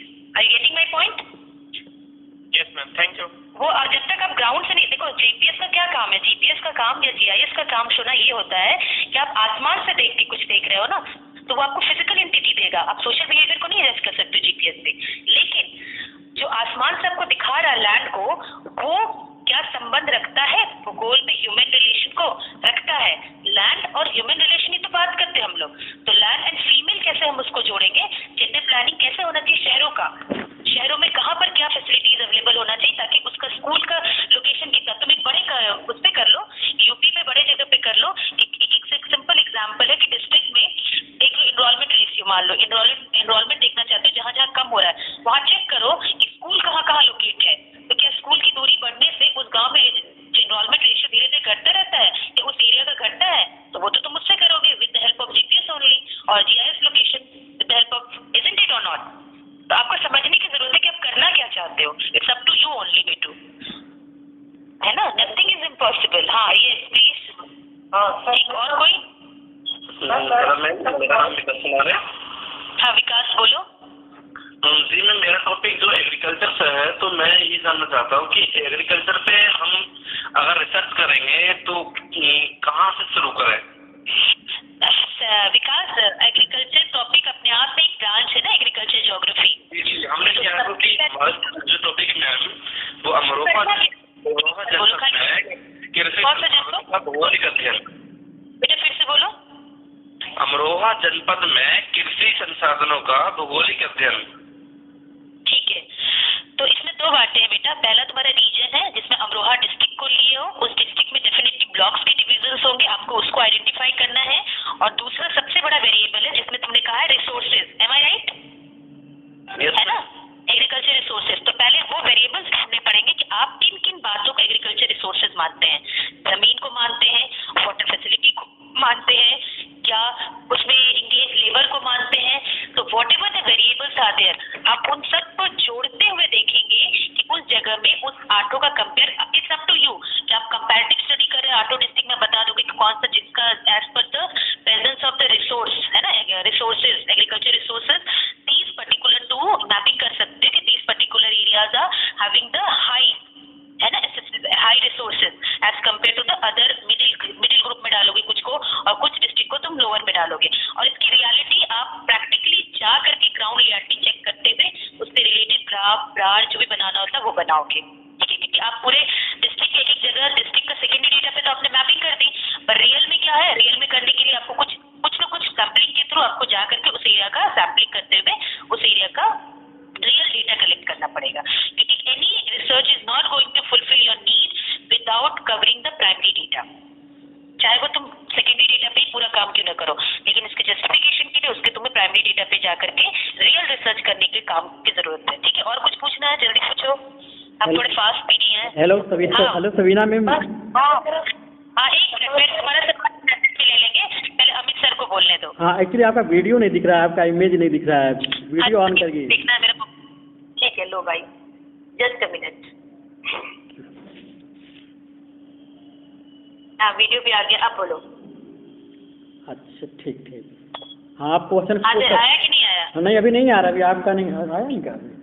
नहीं अभी नहीं आ रहा है। शेयरिंग स्टॉप करना पड़ेगा। हाँ शेयरिंग स्टॉप कर दीजिए। हाँ कर दिया, अब बताना। हाँ आप ठीक है अब। हाँ आप करो इसमें एक दो क्वेश्चन और पुटअप करो। हाँ 2 मिनट बाद आओ। हाँ बेटा बोलो, कौन बोल रहा है? सरकार मौर्य है मैम। तुम्हारा नाम तो कई बार ली। मेरे 2 क्वेश्चन है। एक क्वेश्चन मैम ये है कि जो जेंडर को लेके इंडियन सोसाइटी हो या आज वर्ल्ड में जो चीजें हैं बात की जाती है कि लिटरेसी उनको अवेयर किया जाए, ठीक है मैम? और मैं समझ रही, तुम सवाल पूरा करो। तो उन चीजों को कम किया जा सकता है कि जेंडर इक्वलिटी में हो या एजिंग, बहुत सारे जो प्रॉब्लम उससे रिलेटेड है उसको कम किया जा सकता है, लेकिन एजिंग पॉपुलेशन में जैसे जो शहरों में जो बुजुर्ग हैं मैम, उनके साथ बहुत सारी प्रॉब्लम देखने को मिलती है कंपेरेटिवली गाँव में। इस सब इसका बहुत सुंदर एक्सप्लेनेशन आप अमित सर से पूछिएगा, वो ही is a most justified person to give the answer. Am I right Amit? Okay चलो अभी मैं रोक रहा हूँ, इसलिए रोक रहा हूँ कि मैं कोशिश करूंगा कि दी का एक लेक्चर और मैं करवा दूँ बाद में, लेकिन फिलहाल उनके यस सर एक लेक्चर और ठीक है बाद में वो मैं कर, तो अभी फिलहाल उनको थोड़ा सा वो सांस लेने की फुर्सत उनको भी दो थोड़ा सा जो है वो, ठीक है? ओके हाँ तुम्हारे सवाल ना बहुत जनरल सवाल जो होते हैं, मेरा नंबर ले लो, नॉर्मल सवाल करो, मैं नॉर्मल आंसर कर सकती हूँ, मुझे कोई दिक्कत नहीं हो रही। 15-16 हो जाएंगे। हाँ नहीं मैं कोशिश करूंगा कि आपका एक लेक्चर मैं करवाऊंगा, तो जो तुम्हारी क्वेरी होगी क्वेरी से रिलेटेड सवाल तुमको जवाब देंगी वो। जरूरी है बोलना यहाँ पर बेटा कि रिसर्च माइक्रो लेवल पे किया जाता है, ओरिएंटेशन ऊपर से नीचे की ओर लाते हैं, है ना, पर हाईलाइट नीचे को करते प्रॉब्लम्स को। Are you getting my point? I hope you are clear. इतना बड़ा काम नहीं करना है तुम्हें काम एक्चुअल में ग्राउंड रियलिटी पे छोटा करना है, भले उसका जो कलेक्शन होता है वो ऊपर से नीचे की ओर लाते हैं, फिर नीचे को हाईलाइट करते हैं, ठीक है मैम? हेलो मैम, मुझे अपने टॉपिक से रिलेटेड क्वेश्चन पूछना है। टॉपिक से रिलेटेड व्हाट्सएप पे करना, मेरा नंबर है 9368460012, ठीक है? 936 946 0012। Is it okay? बता दूंगा मैं, बोल दूंगा मैं। ठीक है, इसलिए बहुत एंटरटेन, ठीक है? ओके 2 मिनट नहीं 2 मिनट दी बस। Thank you so much ma'am. हाँ ओके चलिए थैंक यू दी, सबसे पहले आपका बहुत बहुत धन्यवाद कि आपने इन्विटेशन को एक्सेप्ट किया, और बच्चों की बहुत सारी क्वेरी है, बहुत सारी जिज्ञासाएं हैं वो, तो वो बात मैं कोशिश करूंगा कि आपसे मैं बता दूं या आपसे फिर उनका मैं बात करूं या कोई लेक्चर और अरेंज करवा दूं। पढ़ो, सबसे पहले पढ़ो, बहुत जरूरी, पढ़ना बहुत जरूरी है। मेरा बहुत सिंपल लाइन है, हम अमित को भी पता होगा कि सबसे पहले हम लोग को धक्का मार के लाइब्रेरी में बहुत ज्यादा सवाल 1.5 साल तक लाइब्रेरी में ये ना एक आप समझ में आता है, पहले लगता था क्यों ऐसा होता है। It is all about you are orienting your mind. तुम्हें ये नहीं पता, तुम्हें पहले लगता है बिल्कुल आप सही कह रहे हैं। आज तो बहुत उपाय है बेटा, आज बहुत उपाय। You can C in you just right your topic, will get a number of articles on the web page, isn't it? तो थोड़ा पढ़ो, पढ़ना बहुत जरूरी है, वो शेपिंग होगा, धीरे धीरे शेपिंग होगा। जैसे सिंपल है कि आप जब छोटे रहते हो और आपको कोई चीज लाइन का मतलब सिंपल दिखता है, लेकिन आप जब बड़े होते हो उसी लाइन को आप तरीके से समझते हो। ये जितना पढ़ोगे वो ओरिएंट होता जाता है माइंड, सिंपल एकदम, इससे अलावा कुछ नहीं होता ये, ठीक है ना? सही बोले, एक्सपीरियंस बहुत मैटर करता है, इसलिए हम लोग एक्सपीरियंस पर्सन का बहुत रिस्पेक्ट करते हैं। चलिए ठीक है, अब यहाँ पे आप लोग क्वेरी रोकिए, अब है मैं बाद में और अरेंज करवाऊंगा मैं। बस 2 मिनट दी को थैंक्स बोल दूं मैं, कम से कम 2 मिनट वेट करो बस आप लोग। थैंक यू की जरूरत नहीं, जरूरत नहीं है वो हम है इसलिए कि शायद जेपी यादव सर जो हेड ऑफ डिपार्टमेंट है ऐड हुए हैं, जुड़े हैं। अच्छा, उनको मेरा बहुत बहुत धन्यवाद। पहले तो कल हमको पता चला, मैंने पूछा सीमा मैम से तो उन्होंने बताया ये नाम लिया कि अभी फिलहाल है वहाँ भी जेपी यादव सर है। एक्चुअली क्या है कि हमारे यहाँ मिड टर्म एग्जाम शुरू हो गए हैं, तो मैक्सिमम टीचर की ड्यूटीज दी वहाँ लगी, तो बहुत लोग वहाँ इंगेज हो गए हैं। और डॉक्टर उनको शुक्रिया कह देना। और डॉक्टर प्रतिभा सिंह मैडम जुड़ी हैं, हम BHU के हम। प्रतिभा मैम नमस्कार। हाँ ओके, तो सभी को थैंक यू। और सबसे अच्छा कि दिन मतलब जेंडर ज्योग्राफी के संबंधित जितने भी रिसर्च आपको करने हैं इतना डेप्थ में। मैम ऑनलाइन हुई मैम? हाँ, स्पीकर ऑन करिए मैम। प्रतिभा मैम। हाँ ऑन है। प्रतिभा मैम मेरा प्रणाम स्वीकार कीजिए। नमस्कार नमस्कार। बहुत अच्छा लगा आपका लेक्चर, बहुत इन्फॉर्मेटिव था, बच्चों के लिए बहुत वैल्यूएबल था। बिल्कुल मैम, आपके बारे में कुमार अमित से बहुत सुना है। हाँ मैम, हम लोग सब साथ में काम कर रहे हैं ना, इसलिए। एक्चुअली मैम क्या है ना कि हम लोगों ने सबीना दी के नोट्स से ही पढ़ाई की है, इन्हीं का नोट्स हम लोगों ने पढ़ा है, इसलिए मतलब जो है ये गलत ओरिएंटेड होते हैं। नहीं, जैसे कुमार अमित का काम भी बहुत अच्छा है। हाँ यस मैम, जैसे हमने जेंडर ज्योग्राफी अपने डिपार्टमेंट में पहला शुरू किया, वैसे ही was the first person I am able to recall who was working on the DG। Am I right Amit? Yes, for the sex, right? Sex is a biological element. That's correct, because we have the different organs for the male to decide the girl or boy. That's very clear. ठीक है, that is a very much biological thing. Second point है उसमें student कि हम किस base पे difference करते हैं, रिप्रोडक्टिव ऑर्गन के बेस पे और उसके फंक्शंस के बेस पे बोलते हैं ये बॉय है ये गर्ल है। पर जेंडर का बेस ऑफ क्लासिफिकेशन बिल्कुल सही कह रहे हो, सोशल कंस्ट्रक्शन से होता है। यानी हम ये उम्मीद करते हैं, एक्सपेक्ट करते हैं कि अगर गर्ल है, गर्ल चाइल्ड है तो उसे ये फंक्शन करना चाहिए, अगर ये बॉय चाइल्ड है तो उसे इस प्रकार का फंक्शन करना चाहिए। जब हम उसको कांस्टेंट कर देते हैं, पेरिफेरी में बांध देते हैं कि girl should do these functions, boy should do such functions, तो उससे नुकसान क्या है? मेरा सवाल अगेन फॉर यू पीपल, अगर हम बांध ही देते हैं तो क्या नुकसान है बेटा? क्योंकि नुकसान है, गलत है, तभी तो हम बात करेंगे आगे। तुम्हारे समझ से क्या गलत है? This time boys will tell me the answer. Girls are usually exercising these feelings or exercising these functions. My question is there to sensitize my students who are the males. इससे क्या गलत हो जाएगा अगर हमने कह ही दिया कि अगर ये काम बटा हुआ है फीमेल के लिए तो let them do. What's the great deal? तो डिस्कशन क्यों हो रहा है आज? बताओ, तुम अपनी समझ से बताओ, जो तुम्हारी समझ है। बोलो बेटा, जल्दी जल्दी बोलो। फर्स्ट तो जेंडर इक्वलिटी है, जेंडर इक्वलिटी लाने की जरूरत है। तो समाज में ऐसा क्या इम्बैलेंस हो रहा है कि इक्वलिटी लाने की जरूरत है? बस पिछले कई हजार वर्षों से ऐसा देखा गया है कि महिलाओं को जो महिला वर्ग है उसे दबा के रखा गया है, ऐसा माना जाता है और देखा भी है सोशल इश्यूज में। तो हम उसे अब इन फ्यूचर अगर हम एजुकेटेड हो रहे हैं, इन फ्यूचर ऐसा ना हो, उन्हें भी खुलकर जीने की अपनी स्वतंत्रता दी जाए, इसके लिए हमें जेंडर इक्वलिटी लानी पड़ेगी। बहुत सुंदर तुमने ड्राफ्ट कर लिया, तुमने इशू पहचान लिया। जिससे तुम मान लो जो बच्चा इसमें से रिसर्च करने जा रहा है, सबसे पहले स्टेटमेंट ऑफ द प्रॉब्लम के लिए आइडेंटिफिकेशन बहुत जरूरी है ना, कि हम क्यों करने जा रहे हैं उसमें, ऐसा क्या दिक्कत है उसमें। तो जब ऐसे कब पकड़ोगे, ऐसे प्रॉब्लम को कब आइडेंटिफाई करोगे? जब अपने टॉपिक को जस्टिफाई कर लोगे कि this topic, why I have chosen this topic, what is the problems are hidden in this topic. और वो कैसे करोगे? ज्योग्राफी के स्टूडेंट हवा में तो नहीं बोलोगे ना, कैसे बोलोगे? लिटरेचर को खोज के पढ़ के उसको रिव्यू करोगे कि इस बंदे ने ये बात कहा है कि हमारा Indian society is based on the patriarchal society which influence the functionary of the females, है ना। और अगर functionary of the female influence करता तो भी क्या दिक्कत है? तो ये दिक्कत होता है कि their contribution in the GDP और you can say in the development sector is comparatively low. यही है ना बात। दूसरा इसमें लाइन सिर्फ समझाने के लिए हम बता रहे हैं कि अपने सब्जेक्ट को कैसे जस्टिफाई करोगे। मान लो तुम ज्योग्राफी वाले हो, तुम यूपी की बात कर रहे हो, ठीक, यूपी पे तुम्हारा काम है, तुम अपने रीजन को भी तो जस्टिफाई करो कि why you are working specifically women for the UP only, why not you working for the Chhattisgarh, why not you working for the Tamil Nadu, why not you working for the Telangana. You have to justify.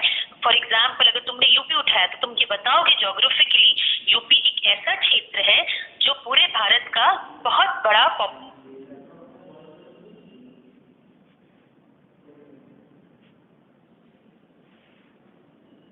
Female population, and we are knowing कि development जो होता है किसी भी देश का, उसका fruits जो होता है या उसका जो आउटपुट होता है वो दोनों को इक्वल मिलना चाहिए। क्यों? ह्यूमन राइट्स के कॉन्टेक्स्ट में, है ना, ये बात तो तुम भी मानते हो। तो but somehow the fruits of the development is not reaching to the female in the same amount. वो उतना इम्पार्ट नहीं कर पाती। क्यों नहीं कर पाती? I have to go for the in depth, मुझे उसको जानना है कि क्या क्या इश्यूज हैं, ठीक है, क्यों नहीं है, या फीमेल का एजुकेशन लेवल यूपी में ऐसा है तो क्यों इतना कम है, why not they are close, या डिफरेंशियल मेल फीमेल का इलेक्ट्रिसिटी का डिफरेंशियल अधिक है, ठीक है, या सालों में तुम डेटा के साथ दिखाओगे कि मान लो डिकेडल डिफरेंसेस दिखाओगे कि चेंजेस हुआ है, चेंजेस में तुम्हें ये भी दिखेगा कि दोनों का डिफरेंस कम भी हो रहा है, अंतर कम हो रहा है, लेकिन जब तुम बात करोगे मुद्दे पर तुम ये बोलोगे कि ये जो डिफरेंस कम भी हो रहा है पर इतना lakh female still suffering behind, वो बताओगे तुम कि इतना हमको एड्रेस करने की जरूरत है। चीजें बदलती, जैसे अभी सेक्स रेशियो के बारे में न्यूज में आ गया कि definitely we are going to closer positive की तरफ, लेकिन इतने साल के बाद हम अपनी कुछ स्टेट्स, माने maybe 16, 22 whatever the state they have chosen, जो एनएफएचएस ने चूज किया उसमें डेटा निकाला। What about the India status, what about your state status, और what about your district status, अपने डिस्ट्रिक्ट को आइडेंटिफाई जिस पे काम कर रहे हो, देखो पैरेलल में क्या डिफरेंस आ रहा है, ठीक है। मेरी बात होप सो तुम्हारे तक पहुंच रहा है, आगे बोल रहे हैं हम। तो हम शुरू कर रहे हैं नॉर्मली, जो ये सब बताने की जरूरत नहीं है, सिर्फ आपका नजर हम क्लिकिंग कर रहे हैं कि आपको हमेशा पता है कि आपका पेरीफेरी क्या है, ज्योग्राफी, और आप टॉपिक ज्योग्राफी के अंदर लेने जा रहे हैं। तो पहले तो ये क्लियर रहो कि whether you are going to discuss, whether you are taking the topic from the physical और ह्यूमन, है ना, दो बड़े ब्रॉडर क्लासिफिकेशन होते हैं। तो अगर हमने जेंडर, हमको डिस्कशन का पॉइंट मिला था, जेंडर में इकोनॉमिक ज्योग्राफी है, सोशल ज्योग्राफी है, पॉपुलेशन ज्योग्राफी है, सेटलमेंट ज्योग्राफी है, बिहेवियरल जेंडर, बहुत सारे डिविजन है स्टूडेंट। तो क्या ये सारे एक दूसरे से अलग हैं? नहीं, ये सब ह्यूमन ज्योग्राफी के पार्ट हैं, और जब हम अपने रिसर्च में कोई टॉपिक कर रहे हैं तो उसको सेंटर में रखते हुए बाकी सब्जेक्ट को, ब्रांचेस को जोड़ करके देखेंगे। जैसे अगर मान लो तुमने जेंडर में तुमने वुमेन सेक्शन को उठाया, gender means not only the women, male are also there and your transgender is also there, but somehow after the getting of the literature review हमें समझ में आ रहा है कि ये हमारा टारगेट एरिया है। हम ये तय कर पा रहे हैं कि क्यों हमने विमेन को लिया, और विमेन को लेने के बाद हम देखेंगे कि इकोनॉमिक सेक्टर में क्या दिक्कत है, सोशल सेक्टर में क्या इश्यूज है, अगर एज ए होल ले रहे हैं, देन पॉपुलेशन रिप्रोडक्शन सिस्टम में क्या दिक्कत आता है, मोर्टेलिटी रेट में पॉपुलेशन का एलिमेंट्स के बारे में बात करेंगे, सेटलमेंट में देखेंगे, इसी तरह बिहेवियर में देखेंगे किस तरह का हमारा बायस बिहेवियरल अप्रोच होता है या रोल और रिस्पॉन्सिबिलिटी की तरफ होता है, जिससे कि यहाँ कोई कंपटीशन नहीं है स्टूडेंट, पर यहाँ बात है सेंसिटिविटी का कि आप उसको भी इम्पार्ट उतना रोल में दीजिए ताकि वो भी कंट्रीब्यूट कर सके। Simple is that, nothing else. आगे बात करते हैं, ठीक है। तो जो टॉपिक हम डिस्कस करेंगे, मान लो हमने जेंडर चुन ही लिया, ठीक है, विमेन के सेक्शन कह ही दिया बात कि हम इस पे काम करने जा रहे हैं, तो इस पे हम किस तरह से देखेंगे, इसका पर्सपेक्टिव क्या होना चाहिए हमारा। देखिए, जेंडर एक ऐसा चीज है जो अपने अगल बगल क्या रिलेशन देखते हैं, इन्वायरमेंट का रिलेशन देखते हैं ना, और इन्वायरमेंट कई हिस्सों में बटा हुआ है, सोशल इन्वायरमेंट होता है, फिजिकल इन्वायरमेंट होता है, उसको लेके आगे चढ़ते हैं। सोशल इन्वायरमेंट में बेटा बहुत सारा पर्सपेक्टिव होता है ना, बहुत सारे स्ट्रेटिफिकेशन होते हैं, लेयरिंग होते हैं। कभी कभी ये लेयरिंग क्या होता है, हॉरिजॉन्टल दिखाई भी देता है और कभी कभी वर्टिकल दिखाई देता है। जैसे फॉर एग्जाम्पल, अगर एक विमेन है, क्या एक औरत एक ही कास्ट की सारी औरतों का स्टेटस एक होता है? नहीं होता है। क्यों? क्योंकि उनका लेयरिंग अलग होता है, स्ट्रेटिफिकेशन अलग होता है, may be on the basis of per capita income, may be on the basis of any other indicators as a variable जो हम लेते हैं।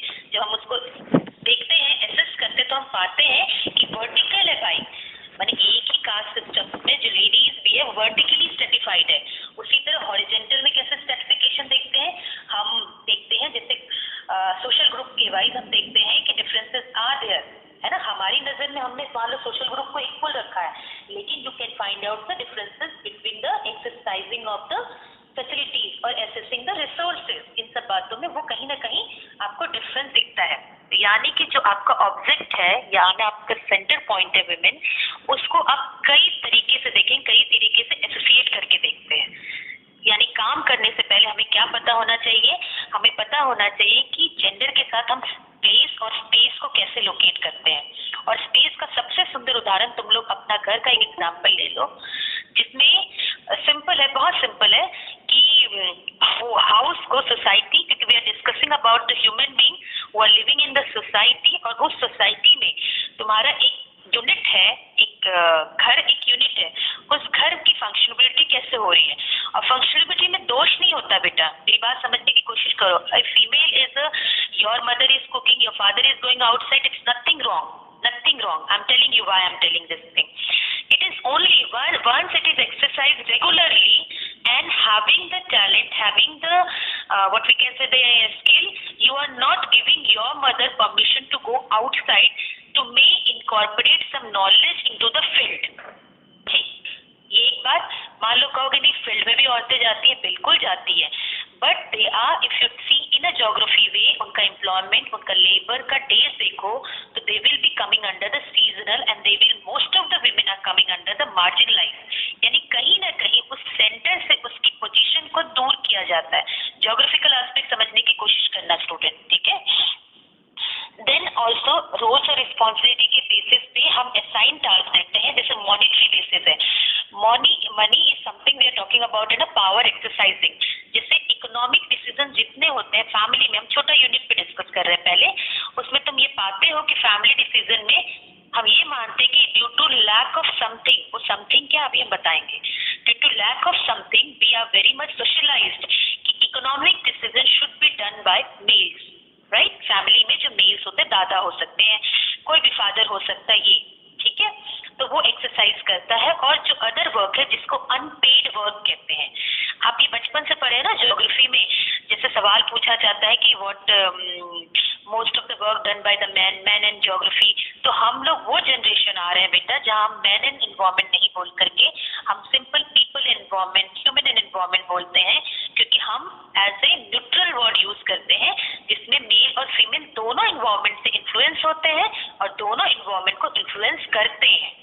वो डिफॉल्टिव एपिस्टेमोलॉजिकल एरर होता है जिसको हम लोग कैरी ऑन करते चले आते हैं, ठीक है, सिंपल बता रहे हैं।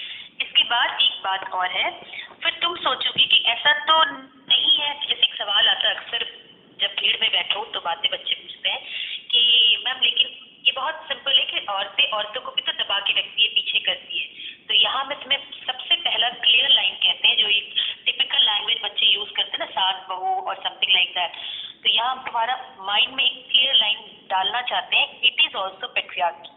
ये भी पेट्रियार्की का सिस्टम होता है जो आपको पावर को डिवाइड करने देता है और उस पावर को एक्सरसाइज करने देता है ताकि सेपरेशन प्रिवेल करे उस एक यूनिट के अंदर। चाहे वो एक्सरसाइज करने वाली जरूरी नहीं कि मेल होगा और एक्सरसाइज करने वाली कोई जरूरी नहीं कि फीमेल नहीं होगी, दोनों हो सकते हैं उस पावर एक्सरसाइज करने को। उसी प्रकार एक ब्रॉडर फ्रेमवर्क में हम बात कर रहे हैं कि जैसे आपने ये वर्ड ज्योग्राफिकल थॉट पढ़ोगे तो इसको बहुत स्पेसिफिकली एड्रेस किसने किया, फेमिनिस्ट ज्योग्राफी, जो एक ब्रांच फेमिनिस्ट ज्योग्राफी जो एक ओरिएंटेशन रहा है, एक अप्रोच रहा है, उसमें ये तथ्य साबित ऑलरेडी हो चुका है कि या there is a differentiation, there is a disparity, there is a inequality. तो what factors, what reasons were there, उसको स्पेसिफिकली एड्रेस करने की कोशिश की गई है, ठीक है। आगे बढ़ते हैं। तो नॉर्मल सी बात है, हम इसको एक एक करके समझाने की कोशिश करेंगे आप लोग को, ब्रॉडर नहीं बताते हैं, ये सब कुछ नहीं बोल रहे, लैंग्वेज हम कुछ नहीं बता रहे हैं, हम तुमको ज्योग्राफी पूरा बताएंगे, ठीक है। जैसे किसी भी कंट्री का प्लानिंग बनता है ना, अगर हमारा ये प्रॉब्लम है, मान लो एसडीजी में भी तुम देख रहे हो कि सस्टेनेबल डेवलपमेंट गोल का 5वां गोल साफ साफ बोला है कि जेंडर इनइक्वालिटी को मिटाना है, ये तुम्हें भी पता है अच्छी तरह, कई बार आते रहते हैं इस तरह के millennium development goal, sustainable development goal 50 तक हम क्या करेंगे, तो उसमें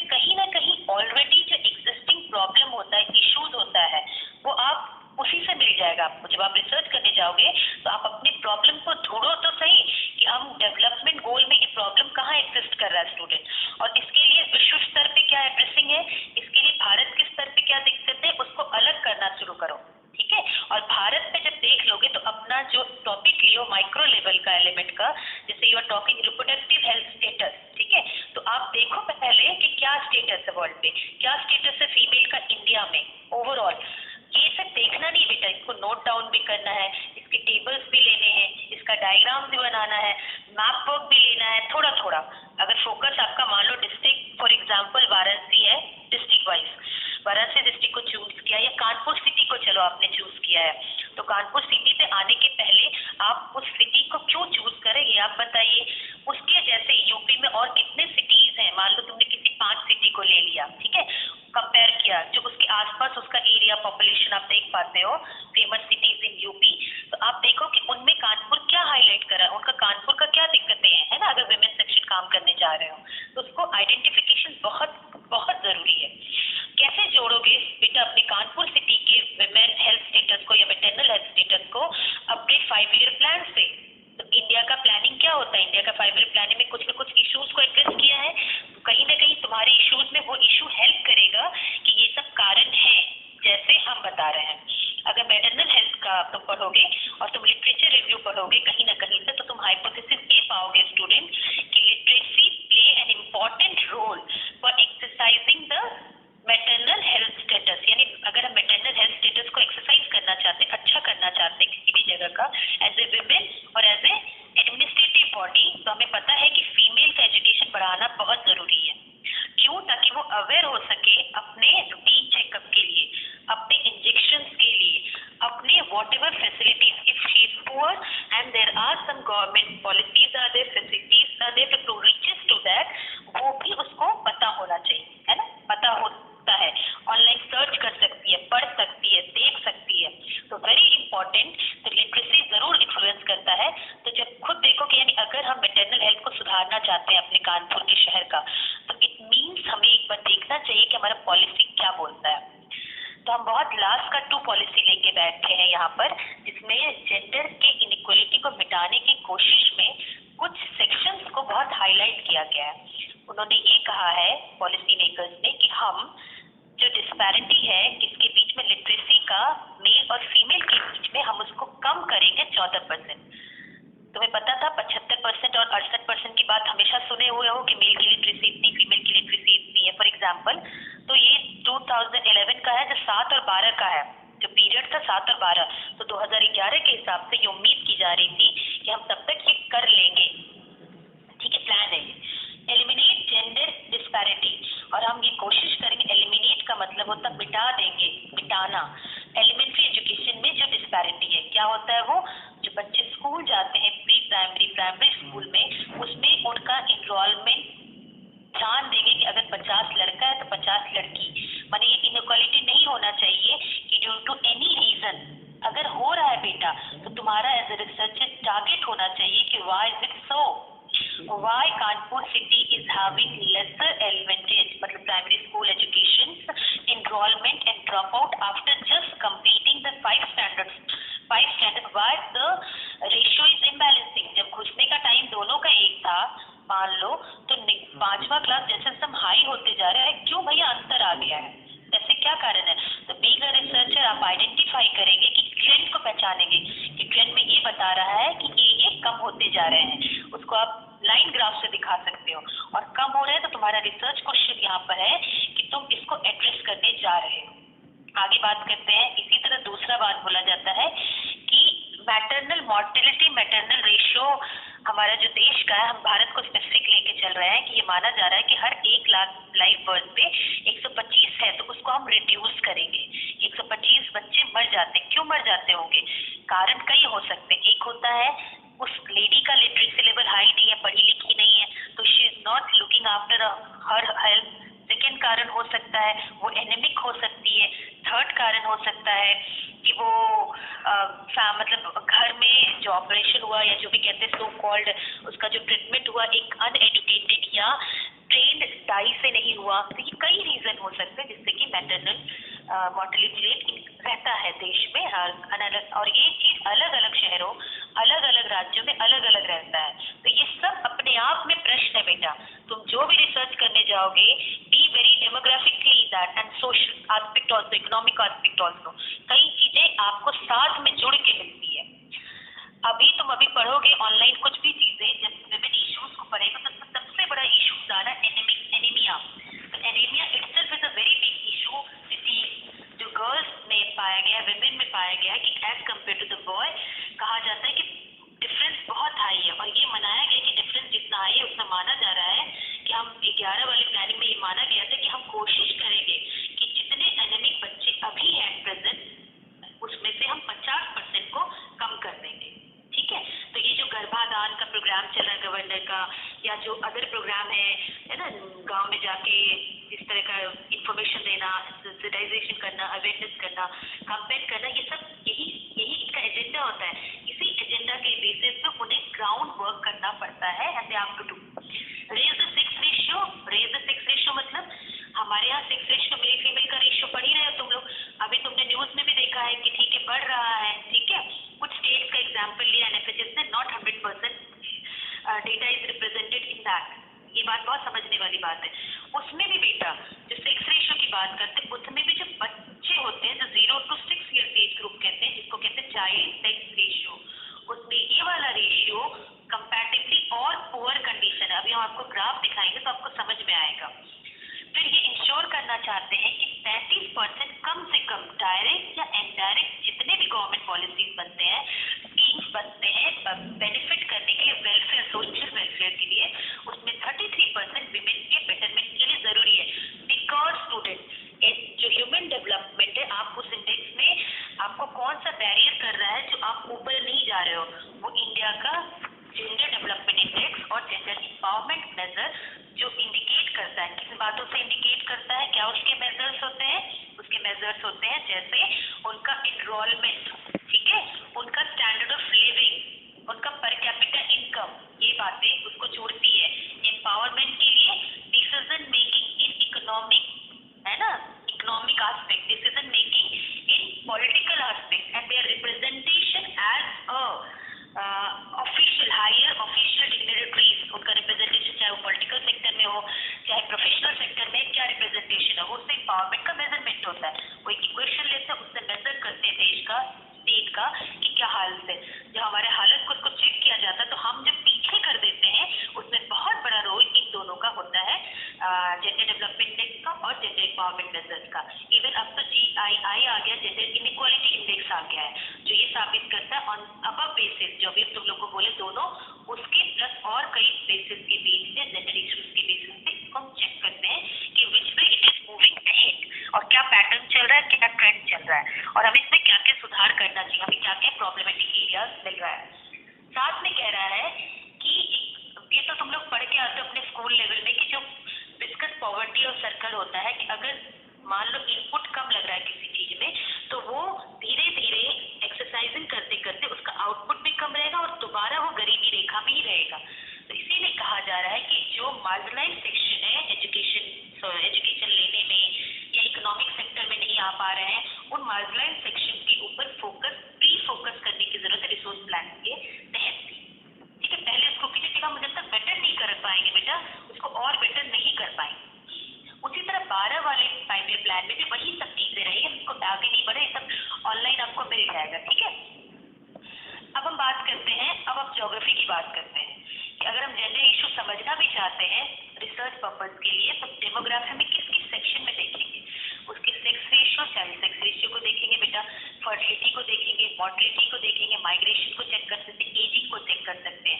और मुझे बहुत अच्छी तरह से याद है कि आपके जो टीचर हैं उन्होंने एजिंग पे बहुत ही अच्छा काम किया है और बहुत इन डेप्थ काम किया। You can see his paper also which are published. Okay, तो हम लोग खुश होते थे कि हमारे टाइम में एजिंग पे नया नया काम शुरू इन्होंने ही किया था, हमारे डिपार्टमेंट, मुझे अच्छी तरह ये बात याद है। तो डेफिनेटली आप जो नया काम करोगे, आप आइडेंटिफाई करोगे, प्रॉब्लम्स को लेके आओगे। Being a researcher your task is there कि the way geography is moving और कौन से इश्यूज है सोशल, उसको ज्योग्राफी से कैसे जोड़ते हैं। ठीक है, तो वो कैसे जोड़ेंगे, जब आप उसके डेटा को समझेंगे, सेकेंडरी डेटा को समझेंगे, और जब आप सेकेंडरी डेटा को समझ लेते हैं बेटा तो वो प्रॉब्लम आइडेंटिफाई कर लेते हैं on the basis of the secondary data available. उसके बाद आप उस एरिया में माइक्रो लेवल का स्टडी करते हैं। ठीक है, आगे बढ़ते हैं, मैं आपके सवाल भी लूंगी, आप निश्चित रहेंगे। सेक्स रेशियो में वन वे बिल्कुल टीचिंग नहीं करूंगी। ठीक है, आपके जितने सवाल होंगे मैं उस सवाल का भी उत्तर दूंगी। सेक्स रेशियो की बात करते हम आगे दिखा रहे हैं, ये ऐसा कुछ नया हम नहीं बता रहे बेटा, ये आप सब जानते हैं, लेकिन देखेंगे कैसे वो जरूरी है देखना। You can see this table, anyone can say table is visible to you? अरे हम बोल रहे थे टेबल नहीं दिख रहा है ना अभी तुम लोगों को? बता रहे टेबल बस बोलते चले जा रहे थे, टेबल सोचे भी नहीं, उनको दिखा रहे हैं। हाँ टेबल पे तो आ जाने, तो दिखने से क्या फायदा होगा। आप दिखा 6 रेशियो वाला टेबल?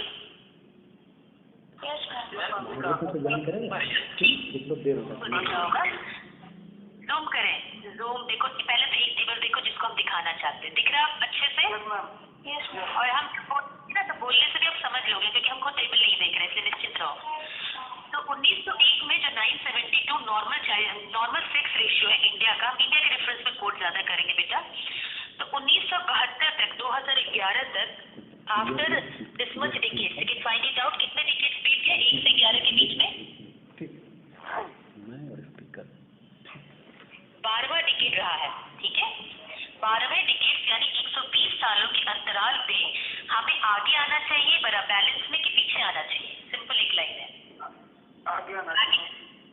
पर इसका बहुत इंटरेस्टिंग फैक्ट है, अगर तुम कंट्री वाइज भी पढ़ोगे, वर्ल्ड लेवल भी पढ़ोगे, तुम्हें कुछ नए फैक्ट्स पता चलेंगे। नए क्या, इट इज एस्टैब्लिश्ड फैक्ट्स आते हैं कि फैक्ट क्या है वो हम बताते हैं। जैसे कि अगर तुम किसी कंट्री के रेफरेंस से पढ़ोगे तो कुछ कंट्री के रेफरेंस में ये भी पढ़ने को मिलेगा सेक्स रेशियो के कॉन्टेक्स्ट में स्टूडेंट, कि जो कुछ देश हैं वहां पर, कुछ देश नहीं, नेचुरल है ये, by birth males are taking birth more compare to the females, but their survival rate is, मतलब जो कॉम्पेटेबिलिटी सर्वाइवल का होता है वो कम होता है, जिससे कि नेचुरली एक बैलेंस आता है। दूसरा एक फैक्ट जो स्टैब्लिश हुआ है अभी, मतलब जो ट्रेंड चलता है उसके बेसिस पे बता रहे, डेटाबेस पे ही।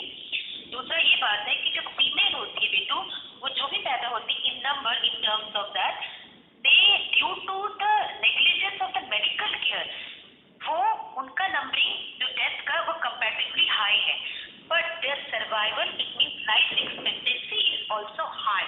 तो ये जो नेचुरली बैलेंस है ना 48 और 50% 52% का जो रेशियो ओवरऑल 100% में, इसका कारण यही, ये भी एक बहुत बड़ा कारण है, ठीक है? दूसरी बात कहना चाह रहे हैं यहाँ पर कि तुम लोग ट्रेंड को देख सकते हो, अगर ड्राफ्ट करोगे, ग्राफ खींचोगे, तो उस ट्रेंड को देखने के बाद तुम बता सकते हो कि 2011 में इट इज 943 इंडिया का। इसी तरह आप जिस एरिया का काम कर रहे हो, आप अपने एरिया को उठा करके डेटा आप दिखा सकते हो कि सेक्स रेशियो क्या, हम ये कंपेयर कर सकते हो, कंपेरेटिव टेब बना सकते हो कि तुम्हारे एरिया में इन्हीं सालों में सेम ईयर में क्या सेक्स रेशियो अपने, फॉर एग्जाम्पल कानपुर सिटी का रहा है, ठीक है? सेक्स रेशियो निकाल के कैलकुलेट करके तो आप देख पाओगे कि क्या से जनरलाइज करोगे कि इंडिया का एवरेज सेक्स रेशियो इतना है, और अपने कानपुर का तुम देखो कि अर्बन, इसमें न सिर्फ इंडिया रखोगे, अर्बन सेक्शन का भी रखोगे कि अर्बन का सेक्स रेशियो क्या है इंडिया के अर्बन सेक्टर का ओवरऑल, 1 में 11 में 21 में, सब डेटा मिल जाएगा सेंसस ऑफ इंडिया से। और फिर अपने कानपुर शहर का उसके सामने रखो, 2 से डेटा के सामने रखो, और खुद देखो कि वो कहाँ लाई कर रहा है और कहाँ ऊपर नीचे। उस ऊपर नीचे का एक्सप्लेनेशन आप हमेशा कारण को एक्सप्लेन करते हुए उसके कॉजल फैक्टर के साथ करते हैं, तब तो आपका राइटअप बन गया। तो यही तो राइटअप होता है, लिखते ऐसे ही है कि जब हम जो देख पा रहे हैं, जो समझ पा रहे हैं, जो कह रहा है डेटा, वो क्या कह रहा है, इसी को हम एक्सप्लेन करते जाते हैं, तो ऑटोमेटिक तीनों को कंपेयर करके बहुत अच्छा एक आपका डेवलप हो जाएगा, ठीक है? आगे बढ़ते हैं। उसी प्रकार अब दूसरा एक दिखाना चाह रहे हैं, चाइल्ड सेक्स रेशियो।